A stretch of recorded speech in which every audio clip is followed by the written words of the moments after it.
What it do, baby?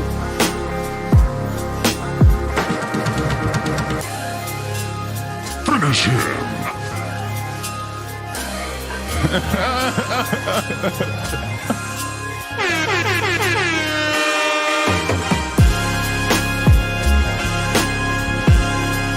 Bang! Bang! It's good!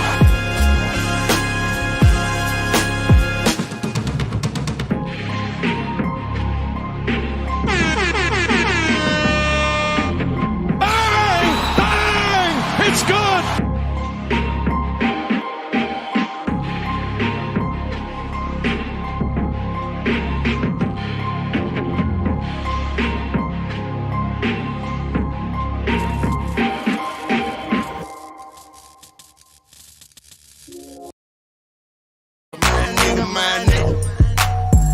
My nigga.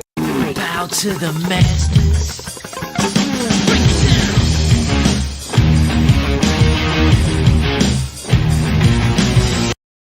Top of the morning, governors. That's right. It's time for biscuits and hot tea. Bang!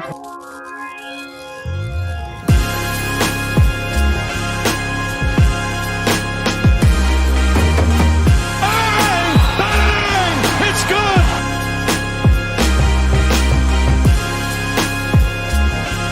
Acknowledge me. I don't think you have the facilities for that, big man. You understand? Claudine, GTD. What does GTD stand for? Man, you are in a court of law. There are a lot of people in here. We can't hear you. Your Honor, you're going to have to make them speak up. What does GTD stand for? Got the draws, okay? Yeah, he got the draws. California. And that's the bottom line, 'cause Stone Cold said so. Is that an arm baby? Yo, no, I don't do arm babies. Throw that baby in the trash can. Respectfully.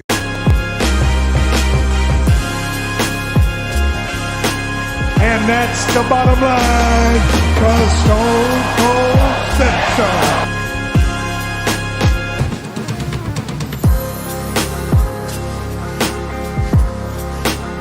Boom. Is it the shoes?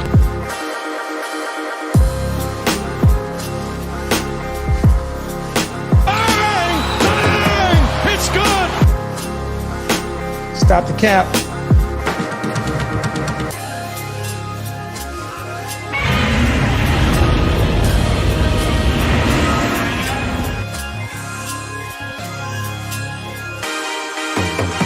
Fuck that bitch. Fuck that bitch. Fuck that bitch. Bitch said how about fuck me? Hold up.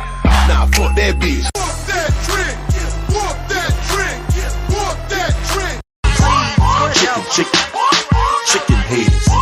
Chicken heads.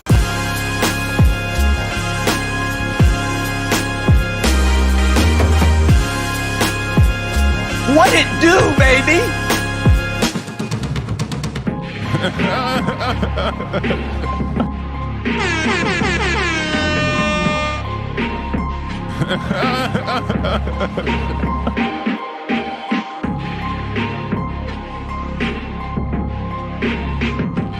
yo, what the fuck?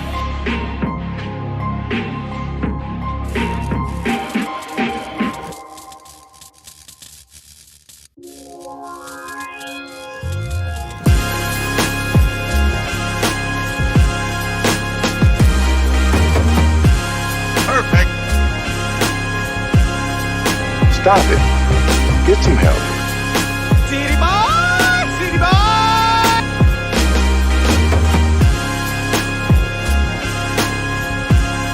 Who is it you think you see? You clearly don't know who you're talking to, so let me clue you in. I am not in danger, Skylar. I am the danger. A guy opens his door and gets shot, and you think that of me? No, I am the one who knocks. You motherfuckers will be playing basketball in Pelican Bay when I get finished with you.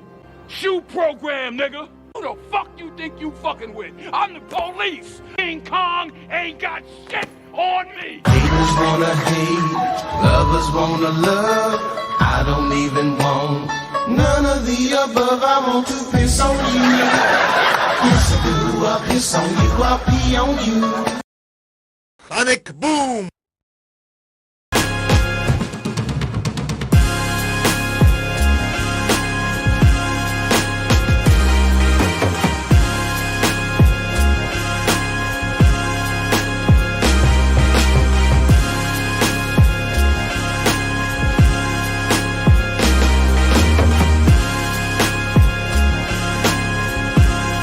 Happy birthday to him. I don't care. Good luck. Stop it. Get some help.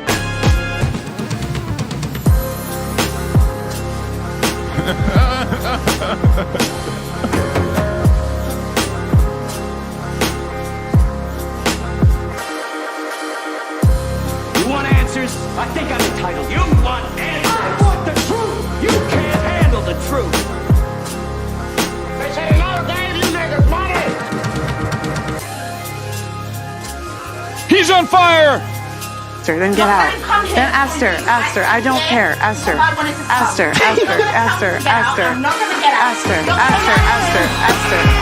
It's good. What it do, baby?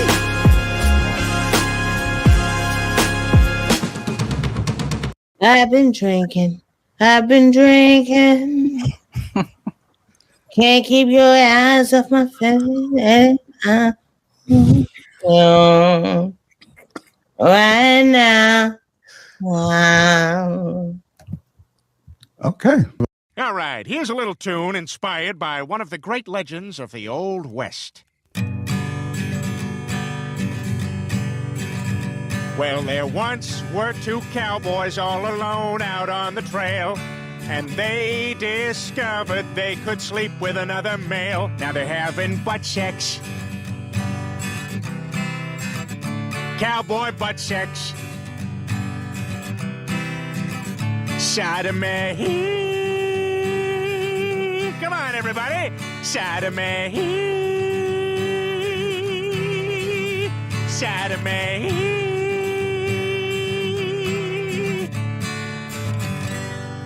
Sodomy.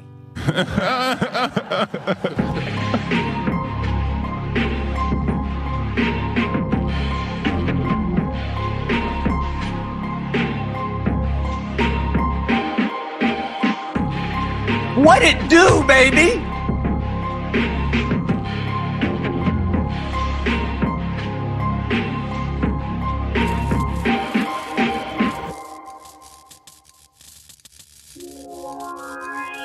Is it the shoes?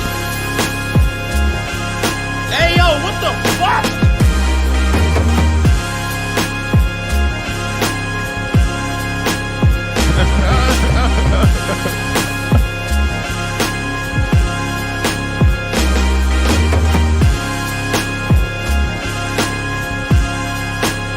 Abdul, get the rocks.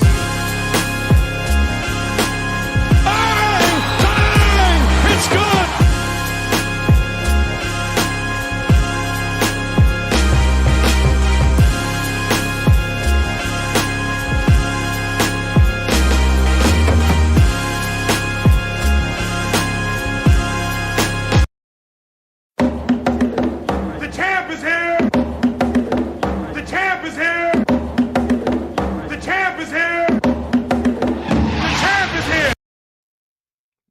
My bad. Salute to the squad. Let me see the salute emoji. Let me see a salute in the chat to make sure you guys can hear me. Let me see a salute in the chat to make sure you guys can hear me. I'm cold, man. What's the temperature? Okay, it's cold. I don't think I got my heat on. Salute to the squad. Let me know that you guys can hear me. While you guys are doing that, salute to, I got a pin up here. Salute to the homie Anton, he says, oh, it's too early, bro. He says, top of the morning, Theo. Madison, Wisconsin here. I don't have any Wisconsin drops. I used to have a Milwaukee drop, but I put it on the soundboard. I never played it. I think I played it one time, so I deleted it. He says, top of the morning, Theo. Madison, Wisconsin. Okay, cool. You guys can hear me. Appreciate you, Daniel. I see you. Salute to Mark Cooper. I see you. Getting and keeping the ring with Tiffany Hall. Salute to you, Tiff. Yeah, that's right. Tiff getting that name together for when she started making her content. Salute to you. He says, top of the morning, Theo. It's taking me way too long to read this. Been trying to read this thing for 2 hours now. Top of the morning, Theo. Madison, Wisconsin. Salute to Wisconsin. Salute to the Midwest. I'm celebrating my 49th birthday. Today I'm going to bro, I sound like Floyd Mayweather. Yo, you Mona D, I sound like Floyd Mayweather. I sound like Floyd. Oh, my excuse is I'm tired. I promise it normally wouldn't take me this long. Top of the morning, Theo, Madison, Wisconsin. I'm celebrating my 49th birthday. Today I'm going to be getting it in today. Much love to you, my brother. Salute to you, bro. Bang! It's good. Let's see. Happy birthday, Anton, down in the chat. Let me see. Happy birthday, Anton. It took me so goddamn long to read that, Anton. You might be turning 50 by the time you get into play, man. Salute to you, Anton. Anybody celebrating birthdays, you always get love over here, bro. Happy birthday to him. I don't care. Good luck. Jesus. I'm almost ashamed it took me that long to read.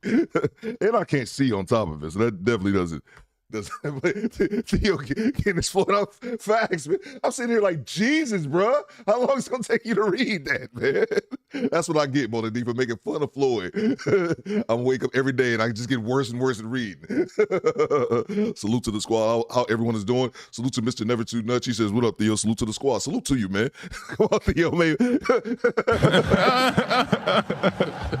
I deserve that, Project Leroy. I deserve that. They say, karma's a bitch, right? Talking about and I'm hooked on violence over here. Salute to who's that? Glamorous D. Who's that? Glamorous D? Would you say play this instead of Floyd? Yeah, I should clip that in to me trying to read the first comment of the day, bro. I'm done, man. Y'all not gonna be making fun of me early this morning. Thank you. No doubt, bro. No doubt, bro. I turned 40. I turned 40 in 2 months. Yeah, man. I turned a big 40 in 2 months. That the gray in my beard, that's what's been bothering me more than anything. I don't even care about the 40 part. It's just the amount of gray. I've been graying lately. So salute to you, bro. I hope you have a good birthday. You sound like Floyd Mayweather. Shut up, SP. Look like we got some money on. Oh, so stop the show. Stop the show. What we got here? Real Bravado Network. Salute to you, man. Oh, for that amount of money, you get all the drops. Salute to you, Real Bravado. Give me 1 second. Where's my money, bitch? I have the money, y'all. There's poor people around. With your broke ass. It's all about the motherfucking money. It's all about the motherfucking money. There's no way they hide the money, y'all. What was that, 2004? That was almost 20 years ago, has to be. Salute to Severe, man. Salute to you, bro. Mr. Severe, okay, I got you. 1 second, bro. Let me come down there and grab that message. How am I still laughing that they hide the money, y'all? That was over 20, that has to be close to 20 years ago. I'm getting off topic. That still makes me laugh. Salute to the homie Real Bravado Network. Make sure you guys are subscribed to his channel. I wanted to ask Real Bravado, I meant to ask you when the next time you were going live, man. I meant to ask you that. I probably could have just emailed you and asked you. Salute to Real Bravado Network. He said, I just got off work. Here's some support. I'm finna head to bed. I'm from Madison, Wisconsin, too. Salute to you, bro. So you know what? I never knew where you were from, man. Salute to Madison, Wisconsin. General, I salute you. I don't think I need to get a Wisconsin drop. I tell you, I had a Milwaukee one for so long. I had that cuckoo cow in my projects, but I never played it. So salute to you, Real Bravado Network. You are now our show sponsor. And I'm going to add you to the scroll at the bottom of the screen. Really appreciate you, big bro. And make sure, you got a wrench, make sure somebody, you can drop your link or somebody else can make sure you guys drop Real Bravado Network's link and make sure you guys subscribe to him as well. This is our show sponsor. You treat that man with respect. And he got a wrench too, so you definitely want to make sure you treat that man with the utmost respect. Appreciate you, Real Bravado. Let's see. To get the rock. All right, let's get it started, man. We didn't even get it started. I appreciate you, Real Bravado. I'm going to add you on here. I didn't even get started yet. Did you smoke? Did you smoke one this morning? No, man. No, my voice just sounds bad. No, I usually don't. I rarely smoke. My voice just sounds terrible. I rarely smoke in the morning, bro. It's like 8 o'clock in the morning. Like, I'm gonna get up at 7 to smoke a joint. No, man. If I smoke one in the morning, y'all will see me. And that's usually when we just watching a stressed out video. It's happened once or twice. Salute to you guys. Yeah, my voice does sound terrible. All right, I'm gonna try to drink some water, and then also let me see those locations in the chat so I can update this with the Real Bravado, who's our show sponsor. Make sure you guys put your locations in the chat. Broadcasting live from Detroit, Michigan. Let's get it. Let's go. DoBetterSquad. What it do, baby? We are watching you, bro. Let's get it. Real Bravado says he's going live tonight. There you have it. There you have it. Let's see what Smoking Talk says. Salute to the squad, man. Come on, y'all turn up facts, bro. Bang! Bang! It's good! Appreciate you, Mr. Severe. Make sure you guys are subscribed to Smoking Talk. Where y'all watching me from? Let's see. Wake and Bake. Let's see. Where you guys watching me? Wake and Bake. I see y'all, man. We said we got London in the building. We got Charleston in the building. Salute to you, Jay Nelson. We got H-Town, Rod the God. What you know about the Texas boys? That's my question, man. Now what y'all know about the Texas boys? Chappelle show was about 20 years. Playing hit his ball still has me dying, bro. Bro, those jokes still make me laugh so hard, cool man. Now I know I'm not alone, bro. I'll be over here dying when I be playing that Pee on You song, bro. I think it's way too old for me to get that much of a kick out of it. We got VA in the building. We got Baltimore in the building. We got Big Jersey. Shout out to Jersey, man. Bang! Bang! It's good! I got a lot of viewers from Jersey, man. I think I need to do y'all a disservice. I need to put some Red Man something out there. Salute to live on the island of relevancy. Salute to you, bro. We got Dallas in the building. We got Long Beach in the building. We got Sacramento. We got San Diego in the building. We got Central PA. We got Detroit in the building. Wasilla, Alaska. And I hit the motherfucking light. But that's bang! Bro. Bang! It's good! That's all I ask, bro, dog. That's all I ask, man. Be safe up there early as hell Alaska time. Salute to you, bro. Be safe out there on the road. We got Detroit in the building. We got Cali in the building. We got Cali is in the goddamn building. California. Salute to everybody, man. And I'm going to bring Real Bravado back here on the screen in a second. Let me grab this other one here. We can get it going. Salute to one MMG Sniper. I see you, man. Pomona, California. Where's Pomona at? MMG Sniper, enlighten me, man. Is that Northern California, Southern California? I have no idea, man. I have no idea where it's at. Cleveland, I know you don't like this one. This is too much, but I love it. Cleveland! This is for you! Pasadena, California. Salute to the homie Eric Jordan. Let's see what we got here. Mr. Severe says, salute from Smoking Talk fam. Baltimore in the building. Salute to you, bro. Bang! Bang! It's good! I got this drop for Baltimore. Bitch, I'm from Baltimore. You say you was, I never see you. What part you on? I got some family on the Alameda. Salute to Frida, representing San Diego. Dale Day is in Charleston. Hey, L, is he? Oh yeah, shoot. So we got an L. We got an L. L. I call it. Y'all call him LBZ. I call him L Burner. We got an L Burner side. Homie Lazy Bone. He been kicking a lot more. Bona D. He been kicking a lot more. One thing I noticed he's like doing is he likes being out on the porch, like just sunbathing. If I open, he wasn't like that before. He would come out on the porch a little bit, but that was about it. But now, if I go outside to get the mail, he running outside to be on the porch, and he'll lay out there on the porch. So I figure if you dying, bro, the least I can let you do is get as much sun as you like. But he's been in good spirits, though. Appreciate y'all. Salute to Mo out in Chicago. We got Jermaine in Cincinnati, Alaska. What's going on? We got 2 people in Alaska. Salute to the homie H. Louise and all my neighbors in the north. Houston, El Paso. Good to have you. Just quick representing New Orleans.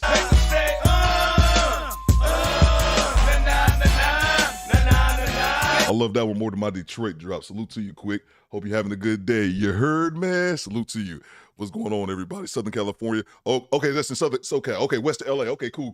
My geography for California, because I flew into San Francisco once. That's one time, like almost 20 years ago. Salute to the squad. Let's get to it, guys. Let's get to it. El Burner. Oh, yeah. El Burner. Lazy Bone, man. Y'all know I'm a big Bone Thugs and Harmony fan, man. Yeah, Lazy. He all right, though, man. He wasn't eating, drinking water or anything for a long time, and I thought he was at death's door. But he's kind of bounced back these past couple weeks, man.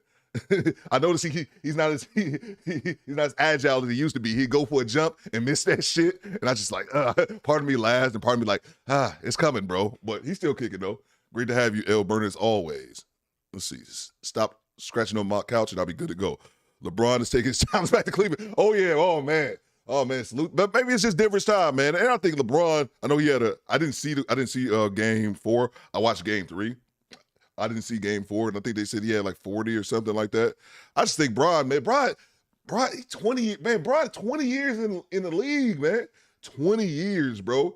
He can't be. I don't think he's at the point where he can be carrying the team anymore at this age, man. But salute to him anyway, bro. He's made a lot of money and 4 championships. Boo Cleveland, says Derek. Stop causing frivolous beef. Salute to the homie Joker.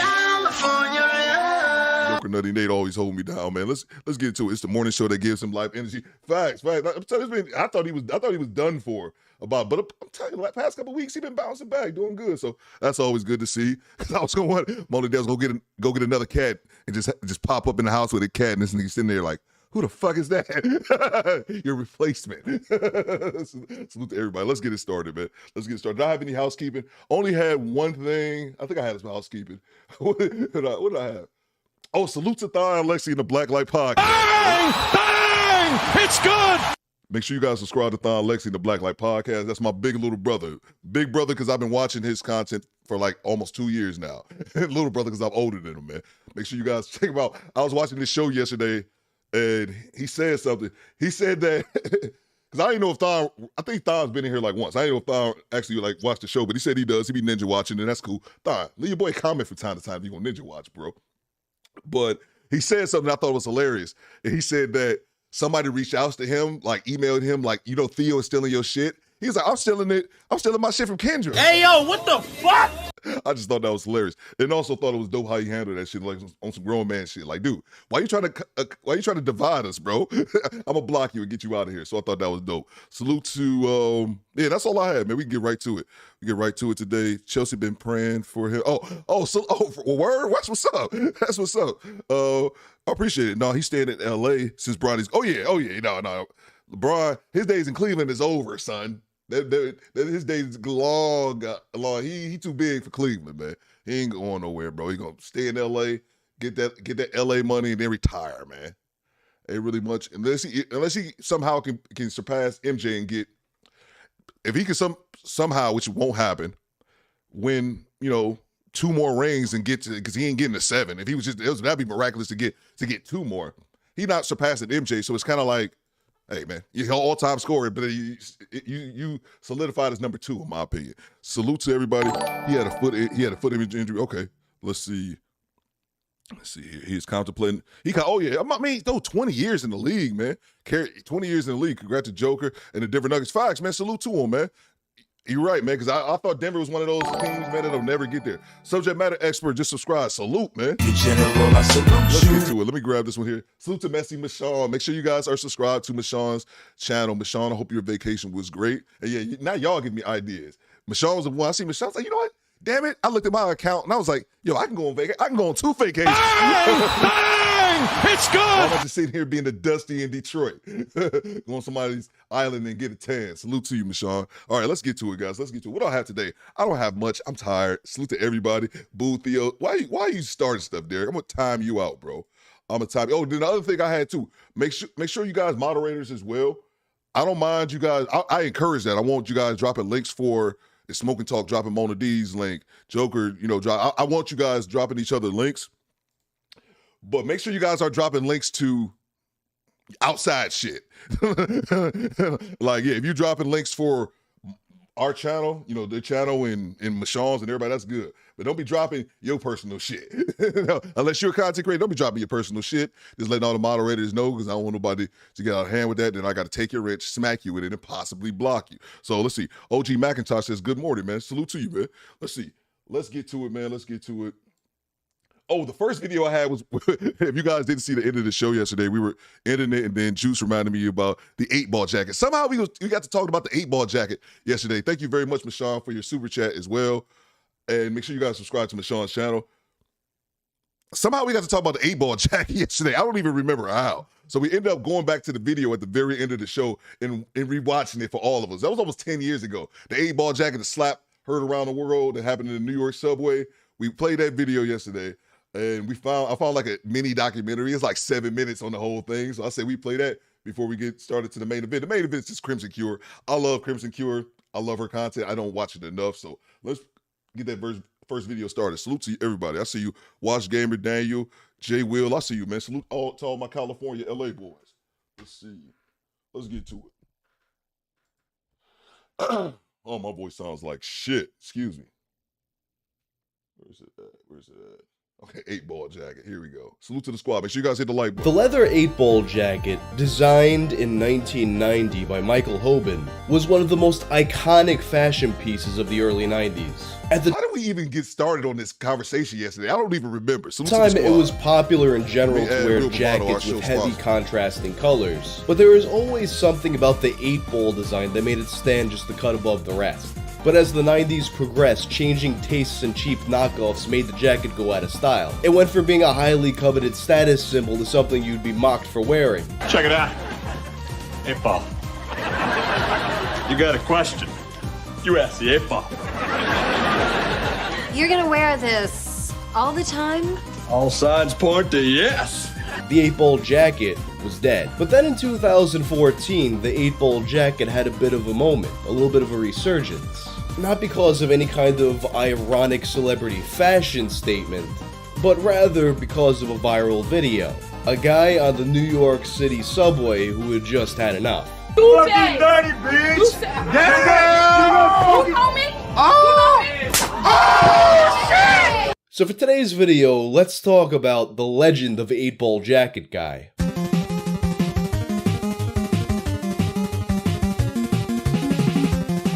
The legend of 8-ball jacket guy begins on November 8th of 2014 when a video was uploaded to YouTube entitled "Man Smacks the Soul Out of Girl on the New York Subway." Let's take a look at the footage. Nigga, like, fuck is you talking about? Like, nigga, hey. Talk about fucking, I'm fucked up. What do you mean? Like, fuck is you talking about? Stay over there. Like most of these kinds of videos, we have absolutely no idea what actually happened before it began. Speaking for you, you got a bum-ass 8-ball jacket that came out in 1990. Bro, damn! You got a fucking big-ass fur hat. Oh, Pink That's Nike boots. That's this long. Let's just get your money up. Simple. Like, Pooh Man, you don't remember those jackets, bro? I remember them, man. How old are you, Pooh Man? I don't know. I think me and you are similar age-wise.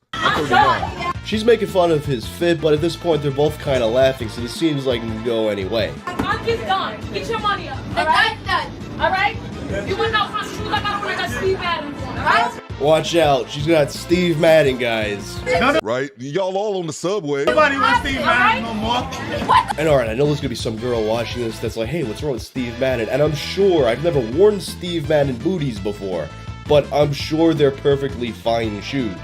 But how are you gonna shit on this guy's jacket, tell him to get his money up, and then you're flexing some fucking Steve Madden like this is high fashion luxury shit? Like, I'm not saying that you gotta spend a lot of money on shoes, but if she's the one that made it about money. Either way, keep those Steve Madden shoes in the back of your head because they're gonna be important later. And at this point though, they're still smiling. This could go in any direction. Oh, never mind. Fuck is you talking about? You petty as hell. You can't even afford this now. Nobody watching you. What you doing that for? Oh, and again, you see, this is the attitude you develop in life when you've been trained through your experiences to expect that there'll never be physical consequences for your action. And that's something we talk about all the time here. Women hitting men, and they doing that shit. You see how big this dude in the 8-ball jacket is compared to that tiny chick? We've talked about that. And this dude is, I don't even know who this guy is. I just found the story. And you guys are letting me know there's a lot of video game music that I didn't even catch. So that's possibly his channel. I know he's got over 1 million subscribers. His name is like Wang or some shit. But yeah, the fact that he said that, just like, dude, that's is universal across the board. So many, they do this shit. Women attack men because they know there's no repercussions behind it. Salute to Quick. Let's see, let's get to it, man. Quick says, I own the 8-ball jacket. I'm 48. See? Bang! Bang! It's good! Yeah, man, I never owned one, but I remember seeing them as a kid. So that's why it surprised me Pooh Man said he don't remember. But we all have those things we don't remember, man. Back to it, man. Appreciate you, Quick. So when you get mine? You sound stupid. That right there is $45 of Steve Banner right upside the fucking head. Let's see what happens next. Oh! Oh! Do you guys hear that sound? I think Walter would be proud. Look at this. But he doesn't stop there. Then he takes out the whole squad.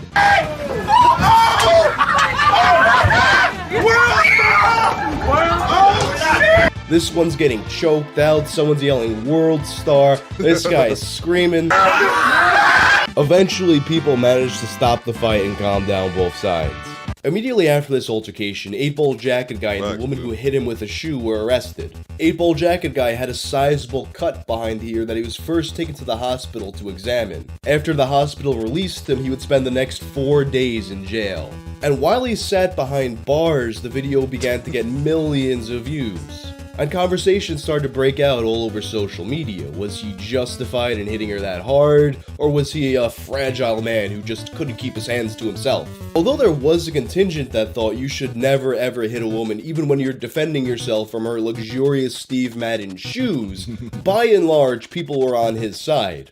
And people began to speak of him as sort of a folk hero. Even now the name 8-Ball Jacket Guy carries a bit of weight. Yeah, that's all you got to say is 8-Ball Jacket Guy. Salute to Road Dogg. This I didn't realize until we watched this clip yesterday. It's 2014. This is almost 10 years ago, man. Time flies. Salute to Road Dogg. He says tops 2 slaps on YouTube. 1 8-Ball Jacket Guy. Fact. 2 the bus driver uppercut classic. And y'all, correct me if I'm wrong, but I'm pretty sure that uppercut happened in Cleveland. This is for you. I'm pretty sure. Let me know. Never too. I apologize. Never too much. I think that's your name. We got a couple guys in Cleveland. I'm pretty sure that happened in Cleveland. And that's a fact, bro. We might review that one tomorrow. What did he say? What did he say when he hit her? You picked the wrong one? You got the wrong one today? It's something that uppercutted the shit out there. Who know the story probably even saw my thumbnail and thought, hell yeah, 8-Ball Jacket Guy. That guy's a fucking man. That's what he said. 8-Ball Jacket Guy was identified as Jorge Pena, a Dominican man who came to the U.S. in pursuit of a baseball career. And in the 2010 season, he was the minor league pitcher for the Oakland Athletics. And ultimately, Jorge was released from jail, and his lawyer believed that it was this footage that saved him. I think if there wasn't a video in this case, Mr. Pena would have went to court for probably a year before something substantial happened, whether that was a dismissal or a trial. And I'm inclined to agree. I mean, look at the size of this guy. How much is that? Look how much bigger, this is shit we be talking about on a serious note. Look how much bigger he is than her. But this chick got the nerve to put hands on it. Yeah, 10 years since Brandon. Yeah, bro. Fact. If we didn't have that footage, I think it's really safe to say that nobody would have believed him. His life would have just been ruined. Relax. And that's one of the reasons why when I see a video like this go viral, I can't stand the comments that are like, oh, how could you just sit there and record this thing? Why didn't you go do something about it? Like, first off, all these fucking keyboard warriors in the Facebook comments probably wouldn't have done shit. And if they did, half the time the person that goes in and tries to play hero winds up getting their ass beat the worst. And most importantly, in situations like this, it's this kind of footage that winds up helping to clear the names of innocent people. But all that being said, 8-Ball Jacket Guy himself might not have agreed with all the people who were holding him up as some kind of a hero. In fact, he was deeply ashamed of the situation. I cannot go on the train anymore. I love my jacket. I cannot wear this jacket anymore. It makes me feel bad. You understand how the girls are gonna look me on the street? Like, yeah, this is the man. This is the man who has slapped the girl. And things were. And that's crazy too. I didn't want to. It's crazy. It's crazy to me to find out like he felt ashamed by that. You know, obviously, I don't think it was a terrible look for him because he was defending himself. But I mean, you know, you just never know how people think about things. Did I miss something from Eric Jordan earlier? I think I did, man. My bad. Let's see here. Salute to Eric Jordan. Says, "What did the finger five say to the face slap?" Facts, EJ. Facts, man. Make sure you guys are hitting the like button. Thank you, Joker. Let me grab this other one, EJ. I apologize. I seen your first one, but I didn't read it. Salute to you. He says, "Bitch, try Jesus, not me, because he gave her head." Bang! Bang! It's good. Facts, man. Salute to you, man. Yeah. I don't think. It sucks that he felt bad about the situation, but he was defending himself, man. And I didn't like the fact that she was talking about how he was sounding, said he was sounding stupid. Because I think I said that my first initial thought, I thought maybe he had a hearing problem, but it turns out he was new to the country, so his English wasn't great. And I hate when people make fun of people for their English not being good. Over and over for 8-Ball Jacket Guy's attacker. After this altercation, the woman with the shoe, identified as Danae Howard, was brought up on felony assault charges. And on May 21st of 2015, she would accept a plea bargain, copping to 2nd and 3rd degree assault with a Steve Madden booty. Her penalty? If she completes 1 year of therapy, 3 days of community service, and stays out of trouble for a year, she'll be allowed to replead to a misdemeanor, prosecutor said. So pretty much he didn't get any jail time, is what we're getting to. Which, fine, whatever. But this dude who slapped her, he ended up doing 4 days in jail. So think about that. At the end of the day, he ended up spending 4 days in jail, and she didn't get any time whatsoever. Some people were pissed off about that, thought it was too light of a sentence. Me personally, I don't think we should be locking people up and throwing away the key for every altercation. I agree. And as for the 8-Ball Jacket itself, it wound up having a bit of a renewed interest after this whole incident. Michael Hoven, the creator of the jacket, praised Jorge and said that he should be proud to wear his jacket. Patrick Warburton, who played Putty on Seinfeld and famously had an episode where he was mocked for his 8-Ball jacket, said that he regretted not buying it from Wardrobe when he had the chance. Peel began to dig them up at thrift stores, while some companies decided to make their own knockoffs once again. It's a rare case of memes influencing fashion, however subtly and briefly, and thinking about it now that I'm making this video, I kinda wanna get one. But anyway, that's the story of 8-Ball Jacket Guy. Okay, that's all we got, man. That's all we got. Let me read these super chats. Salute to Lazy Bones, still back there eating. Let's go. Bang! Bang! It's good! Okay, KK! I hear this dude crunching like crazy in the background. Project Leroy says it's time to hear Floyd Mayweather. Man, y'all hit the like button. I don't want to hear Floyd. And salute to Adton. I'm going to unpin you, bro. But salute to you on your birthday, man. 49, got the big 5-0 coming up. 154 watching, 95 likes. Come on, guys, do better. Do better. I don't want to hear Floyd right now. not this early in the show. Guys, hit the like button. I don't want to bring Mr. Mayweather out. I really, really don't. Salute to the squad. Make sure you guys are hitting the like button. It's free. I will stop the show if I have to.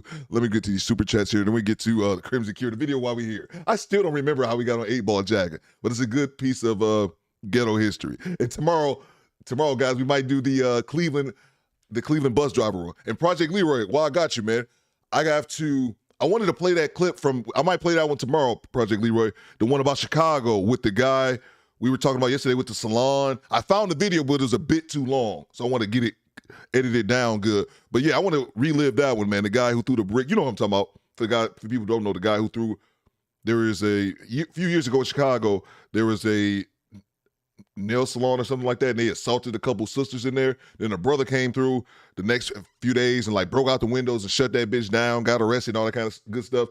You know, wanting the proprietors of that establishment to show his customers the utmost respect. And he did all that. Everything he did was in vain because the sister was just lined up back at it the next day. So we might review that one tomorrow. Salute to Bitch.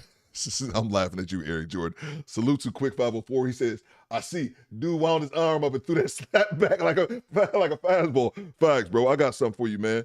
I got 5 on it. It irritates me because I got so many drops, but only so much soundboard. But your boy Theo's coming up. I got a new stream deck on deck right here. So I'm gonna hook that up as soon as this shit over with, man. I got too many sound drops. Salute to you, Quick. Let's see here. H. Louise says, and the Lord said, keep thy hands to thyself, lest you mess around and find out. Bang! Bang! It's good! Thanks, H. Louise. Yeah, man. I don't condone violence of any sort, man. I think people should be able to walk around, lazy bone, salute to you. I think it's extremely rare that adults should be out here fighting, man. Like, actually fist fighting. It amazes me to see videos of adults fist fighting. Adults should be able to handle 99% of their conflict with words. We learned this as a child, so I don't advocate violence. I don't think it's cool for people to be out here fighting, especially when you 40. If you over the age of 27, 25, really, I give you 20. If you're over the age of 27 and can't go a month without getting into a physical altercation with somebody, there's something wrong with you, man. But at the end of the day, I do believe in self-defense because ain't nobody about to be putting their goddamn hands on me. So salute to everybody. Tyrone Muhammad went to jail twice.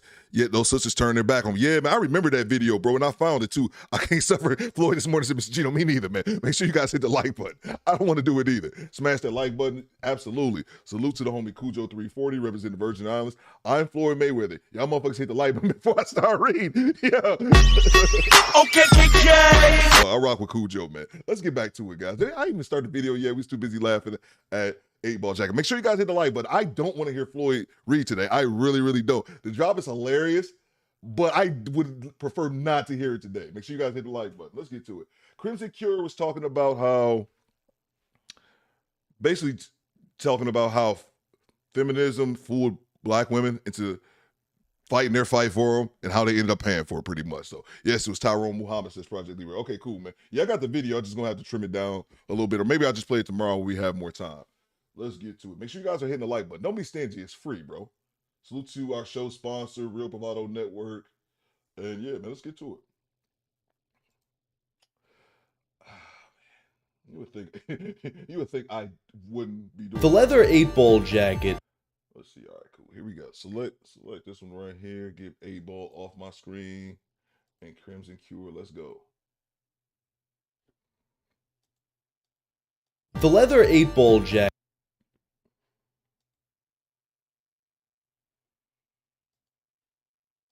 There we go. Thank you, Mark, for the congrats on the 100K. Thank you, Simon. The good evening. Thank you so much for helping start off the super chats and the And I edit this down like crazy. I cut out all the super chats, she pauses a lot when she talks. I trimmed all that shit down, man. I be working over here. contributions. Okay. Hit the like button. So.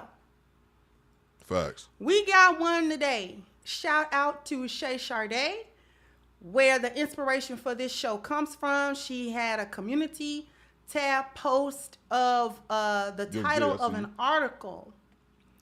And we're going to read that article today. And we are going to connect the dots between feminism, specifically Black feminism, and white supremacy. See, I've always, in one way or another, connected those dots for everyone. I have stated several times that feminism in and of itself is a spawn of white supremacy. And part of what feminism was supposed to do was infect the minds, hearts, and spirits of Black women to deter any form of family building between Black men and Black women, because without a family, nuclear family, and family structures, there can be no community. And when there is no community, we do not have power as a people. So without power as a people, we are unable to affect changes in our environment by sheer force of will. We are unable to affect change or put pressure on those to make changes. We are unable to come together as a group to make demands. This all ties into, when I say make demands, things like reparations. Don't nobody like it when I start talking like that, but the reality is the reality. Nobody likes when I start talking like that about reparations. The reason why the conversation for reparations has gone on for a decade or more, and we still have not actually received them, is that lack of family going into a lack of community, which directly affects us and makes us weak as a group. We do not have power. Team Peterson, I'm wrong for this. Bro, focus. True. We do not have Focus, sway. We cannot put pressure. We cannot apply pressure, because if we had a strong family foundation and we had a strong community foundation, when we said we need reparations right now, they would be cutting the check because they wouldn't have a choice but to do it, or else. See, we can't provide no consequences. When we don't got no power, we can't provide no consequences. If they never give reparations, what we gonna do about it? And that's what they counting on. One of the things anyway. But this ain't a talk about reparations. This is a talk about feminism. This ain't even a reparations show. I just went on that little tangent just to show how all these things are connected. When I talk about value systems, when I talk about biology, culture, and environment, when I talk about a bioculturon, when I talk about all of these things are specifically connected. You did, TP. And they are connected in a way that we need to understand. We need to be able to step back as a group and see the forest for the trees. Because right now, we're looking at trees and individual branches and leaves. We have not stepped back and seen the entire tapestry for what it is, so that we can move and act and think accordingly. We losing battle after battle. This is a war. We still have not figured it out. We don't know what front we're fighting this war on. Let me tell you something. It is a multifaceted war. Multiple war fronts. Not one, not two. We are fighting biologically, we are fighting culturally, and we are fighting environmentally, and all that those three things entail. That is the war front. A biological war front, a cultural war front, an environmental and institutional war front. And if we don't catch up, we will die. We will die while we stand around and twiddle our thumbs and talk about surface issues when we really need to be digging deeper into why we're having the issues. See, black women get up here and so we talk about the contempt that black women have for black men, and we talk about the contempt that they have for them, for their seeds, and those are worthy conversations because we have to have those conversations.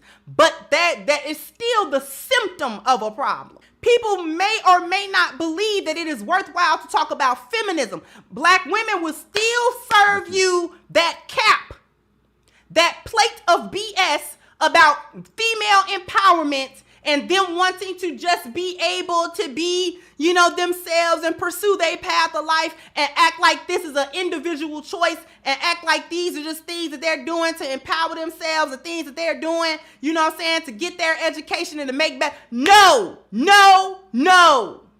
That is not what feminism is about, and it's not what black feminism is about. We're going to read this article.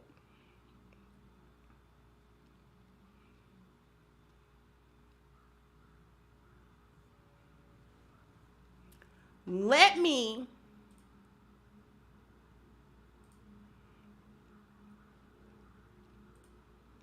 share this screen with you all. Okay. Salute to Monarch Travel and Entertainment. Monarch, man, send me an email or something, man. I want to get your context, because if you guys who don't know, Monarch Travel Entertainment, I see him all the time in Mona D's chat. That's where I remember seeing you the most. But I think he's some type of travel or something like that. Hit me, bro, because I'm going on vacation this year, man. Yeah, let me know, man. Hit me. I'm going somewhere in the Caribbean, bro. You let me know.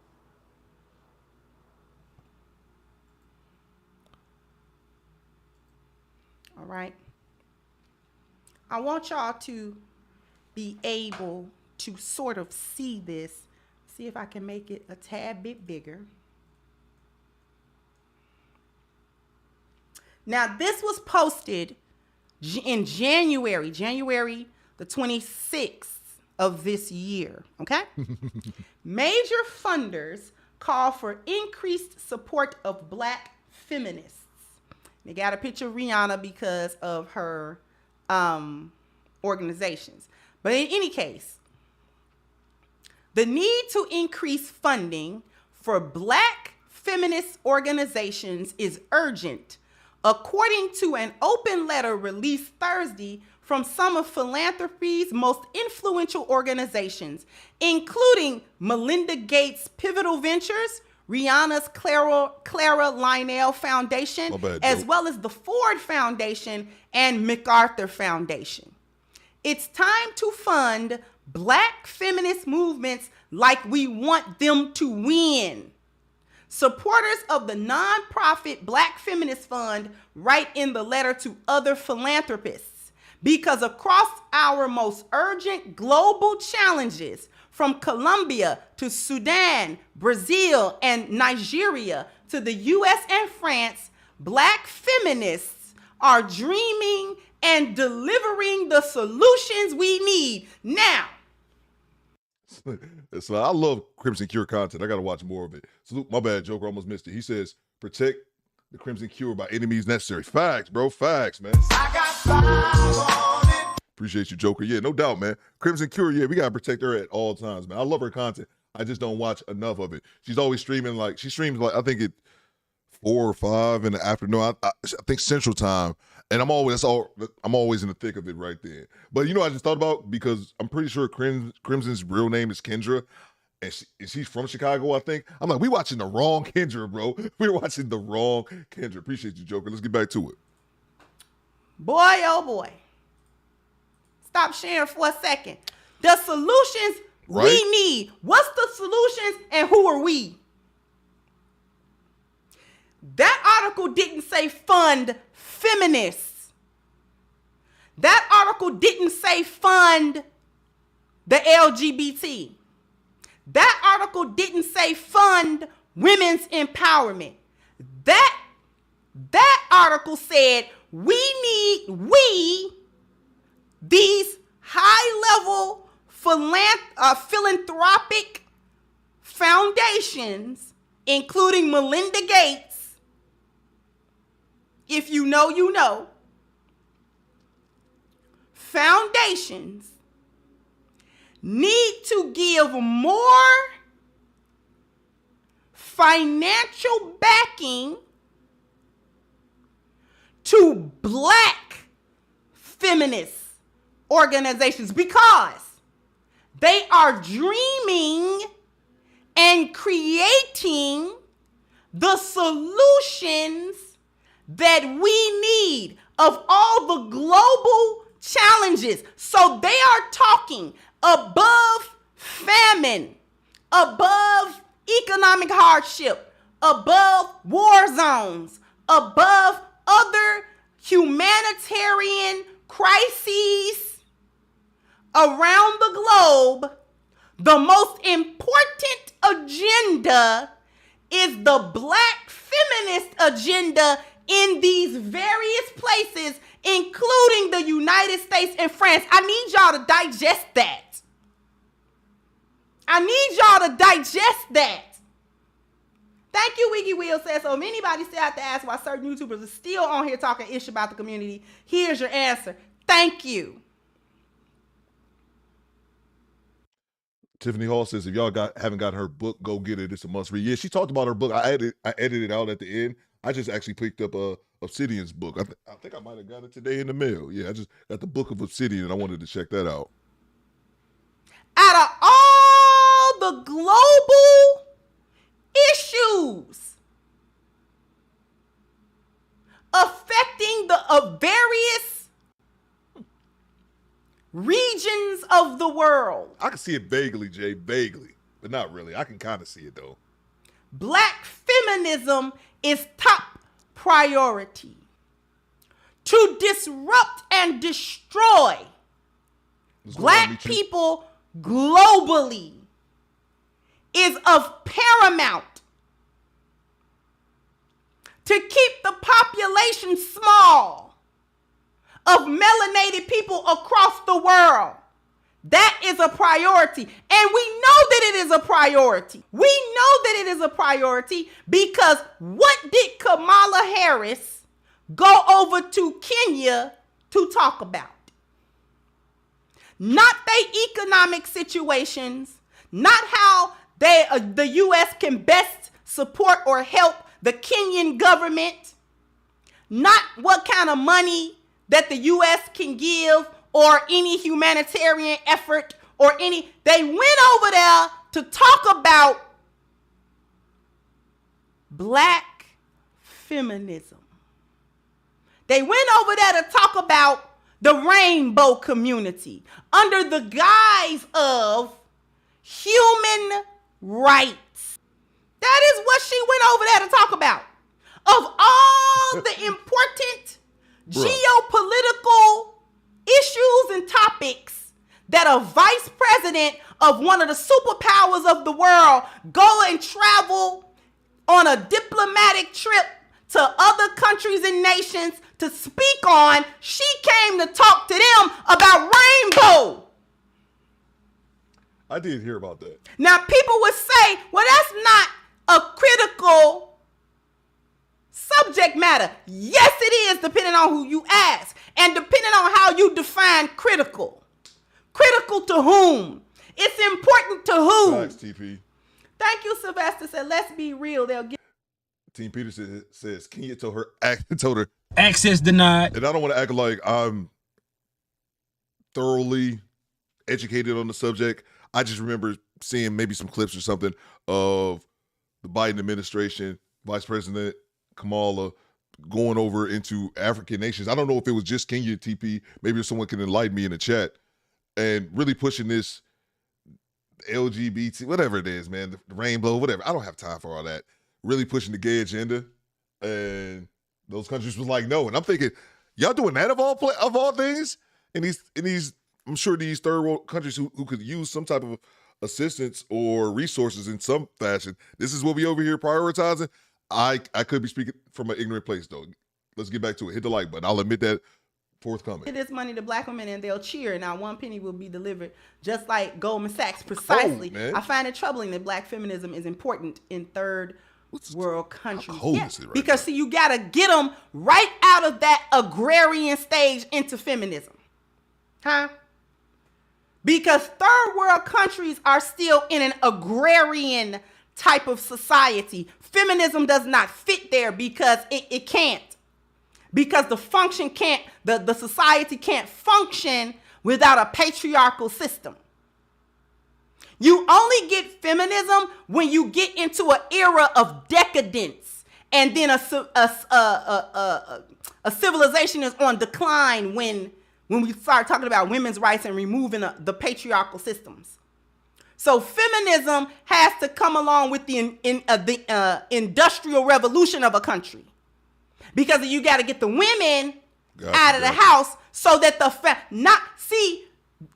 that other stuff is a smoke screen. That's just reason number 2, 3, 4, 5 on the list to tax the entire, to tax the entire population, things of that nature. You don't see, the point is to break the nuclear family up. Because if the father is out making ends meet and breadwinning, and the mother is out making ends meet and breadwinning, she doesn't have time to nurture and teach the children their culture. Good point. The children then learn that from the state-run school systems that do nothing but feed them propaganda. Why do you think they're utilizing the school systems to push the rainbow agenda? Why do you think they're having drag queens read story time to little kids in libraries and schools? Stop playing. If we don't stop connecting these dots, I'm not even done with the article. And let me just stop it here for a second, because I've always said this. Salute to you, Dan. You said LGBT. It's too many letters, man. It's too many letters, man. I can't do all that. But salute to if anyone watches the channel, I'll give you my thoughts overall. I've always been one of those dudes that people gonna be gay, they're gonna be gay. It never bothered me, man. Like, I've never been one of those dudes who just sit back, oh, these motherfuckers gay. Like, what you do in your bedroom doesn't affect me in the least, because you ain't doing it with me, bro. That's always been my outlook as far as if people are gay or not. I really don't give a shit. Kind of the same way trans. But I remember having a conversation with my sister Grown Folk Talk a few years ago, and I could be wrong, and correct me. I don't know if she in the chat or not, and correct me if you're listening. Grown Folk Talk, my sister, she homeschools her children. And her oldest son was going to school, and there was something about like a Pride Day or something, and I could be stating this story incorrectly. Grown folk talk, correct me if need be. But they were having like some type of Pride Day at the child's school, and was like at my nephew's school, and it was, I believe, along the lines like you had to wear some type of like Pride T-shirt, like you had to wear it. And I think my sister was like, hell to the no. And then I think that they were saying like, no, it was mandatory, or else I don't know if it might have been a possible suspension, or I don't think expulsion would be the correct word, but maybe a possible suspension. I don't remember, but you guys get the gist of it. And when she told me, and what my sister did something that I don't see a lot of people do. She didn't sit back, go to the school, and bitch and complain about that shit. You know, her and her husband, they talked to him, was like, okay, we're gonna pull our kid out this school, and then my sister homeschooled her other children. So yeah, but that was the first time that actually I brought it to me face, right to my face, like, wow, that's how these schools is getting down. Again, I don't care what you do in your bedroom, but I do think it's weird that they are trying to put it like this. You can be a person who, like myself, who doesn't care what the next person does in their bedroom. Like, it never bothered me. I always give people the funny eye, the quote unquote straight people who run around just so up in arms about what gay people do. Because I think you're not being honest with yourself about your own sexual preferences, be that as it may. I still do believe, with that being said, I still do believe that there's some type of agenda, and they're trying to push it towards our children, and it's weird as fuck. And I've seen those videos of like the trannies and all that, like dancing and reading it. Like, why? What is the point of that? Thank you, Todd Boxer said Kamala has a hatred for black men, so not surprised she would be leading the foolishness charge over there. And see, it's even more than the hatred of black men, although that's right at the top of the list. It's even more than that. The destruction is the point. The destruction is the point. Destroy it from the inside out. That's what you do. You don't gotta come delete the bodies, the physical people. You don't. Delete them here. Delete them here. They're gone. And they will be gone. I'm with that, bro. Let's go back to the article. The Black Feminist Fund is looking to raise $100 million to support nonprofits led by black women who have been historically underfunded in philanthropy. The fund, which launched in 2021, has raised $35 million of its goal so far. Now, the goal is $100 million. It's 2023. So that's 2 whole years. What's up, Sheila? And they have not gotten to half of it. And now they're begging these other white foundations to help them. Do we understand how the money is being so-called transferred? Right?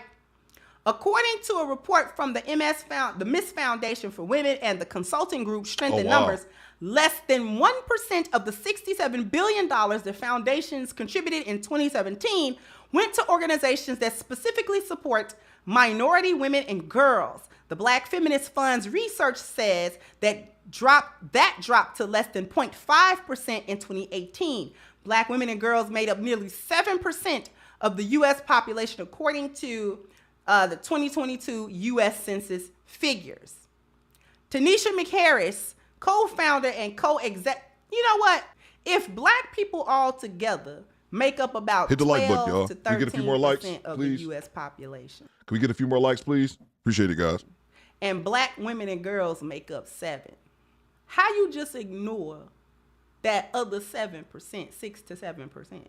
You see how that works? Tanisha McHarris, co-founder and co-executive director of Black Feminist Fund, said that the fact that black women and girls do not get a share of donations equal to their share of the American population is a sign of larger problems. There's a listen to this. There's a trust gap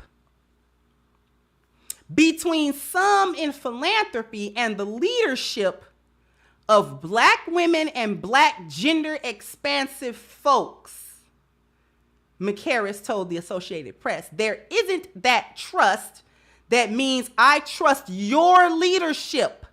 I trust you to be able to take the resources and do what needs to get done. I trust that you will use these resources with deep integrity. Hit the like button. The 10 plus, open letter released Thursday is a way to address that, McHarris said, calling it a, quote, demonstration of their solidarity to our movement. Ms. McCray says, I've had so many people tell my husband and I to put our children back in public school. My husband did it that real fast. Facts, man. And here's the thing about anybody, and here's the thing I stress, Mr. McCray, and you're already on it, so I'm definitely not talking to you. Like I said, I saw my own sister grown folk taking in action. People that don't just cry and complain about the shit, they actually take action.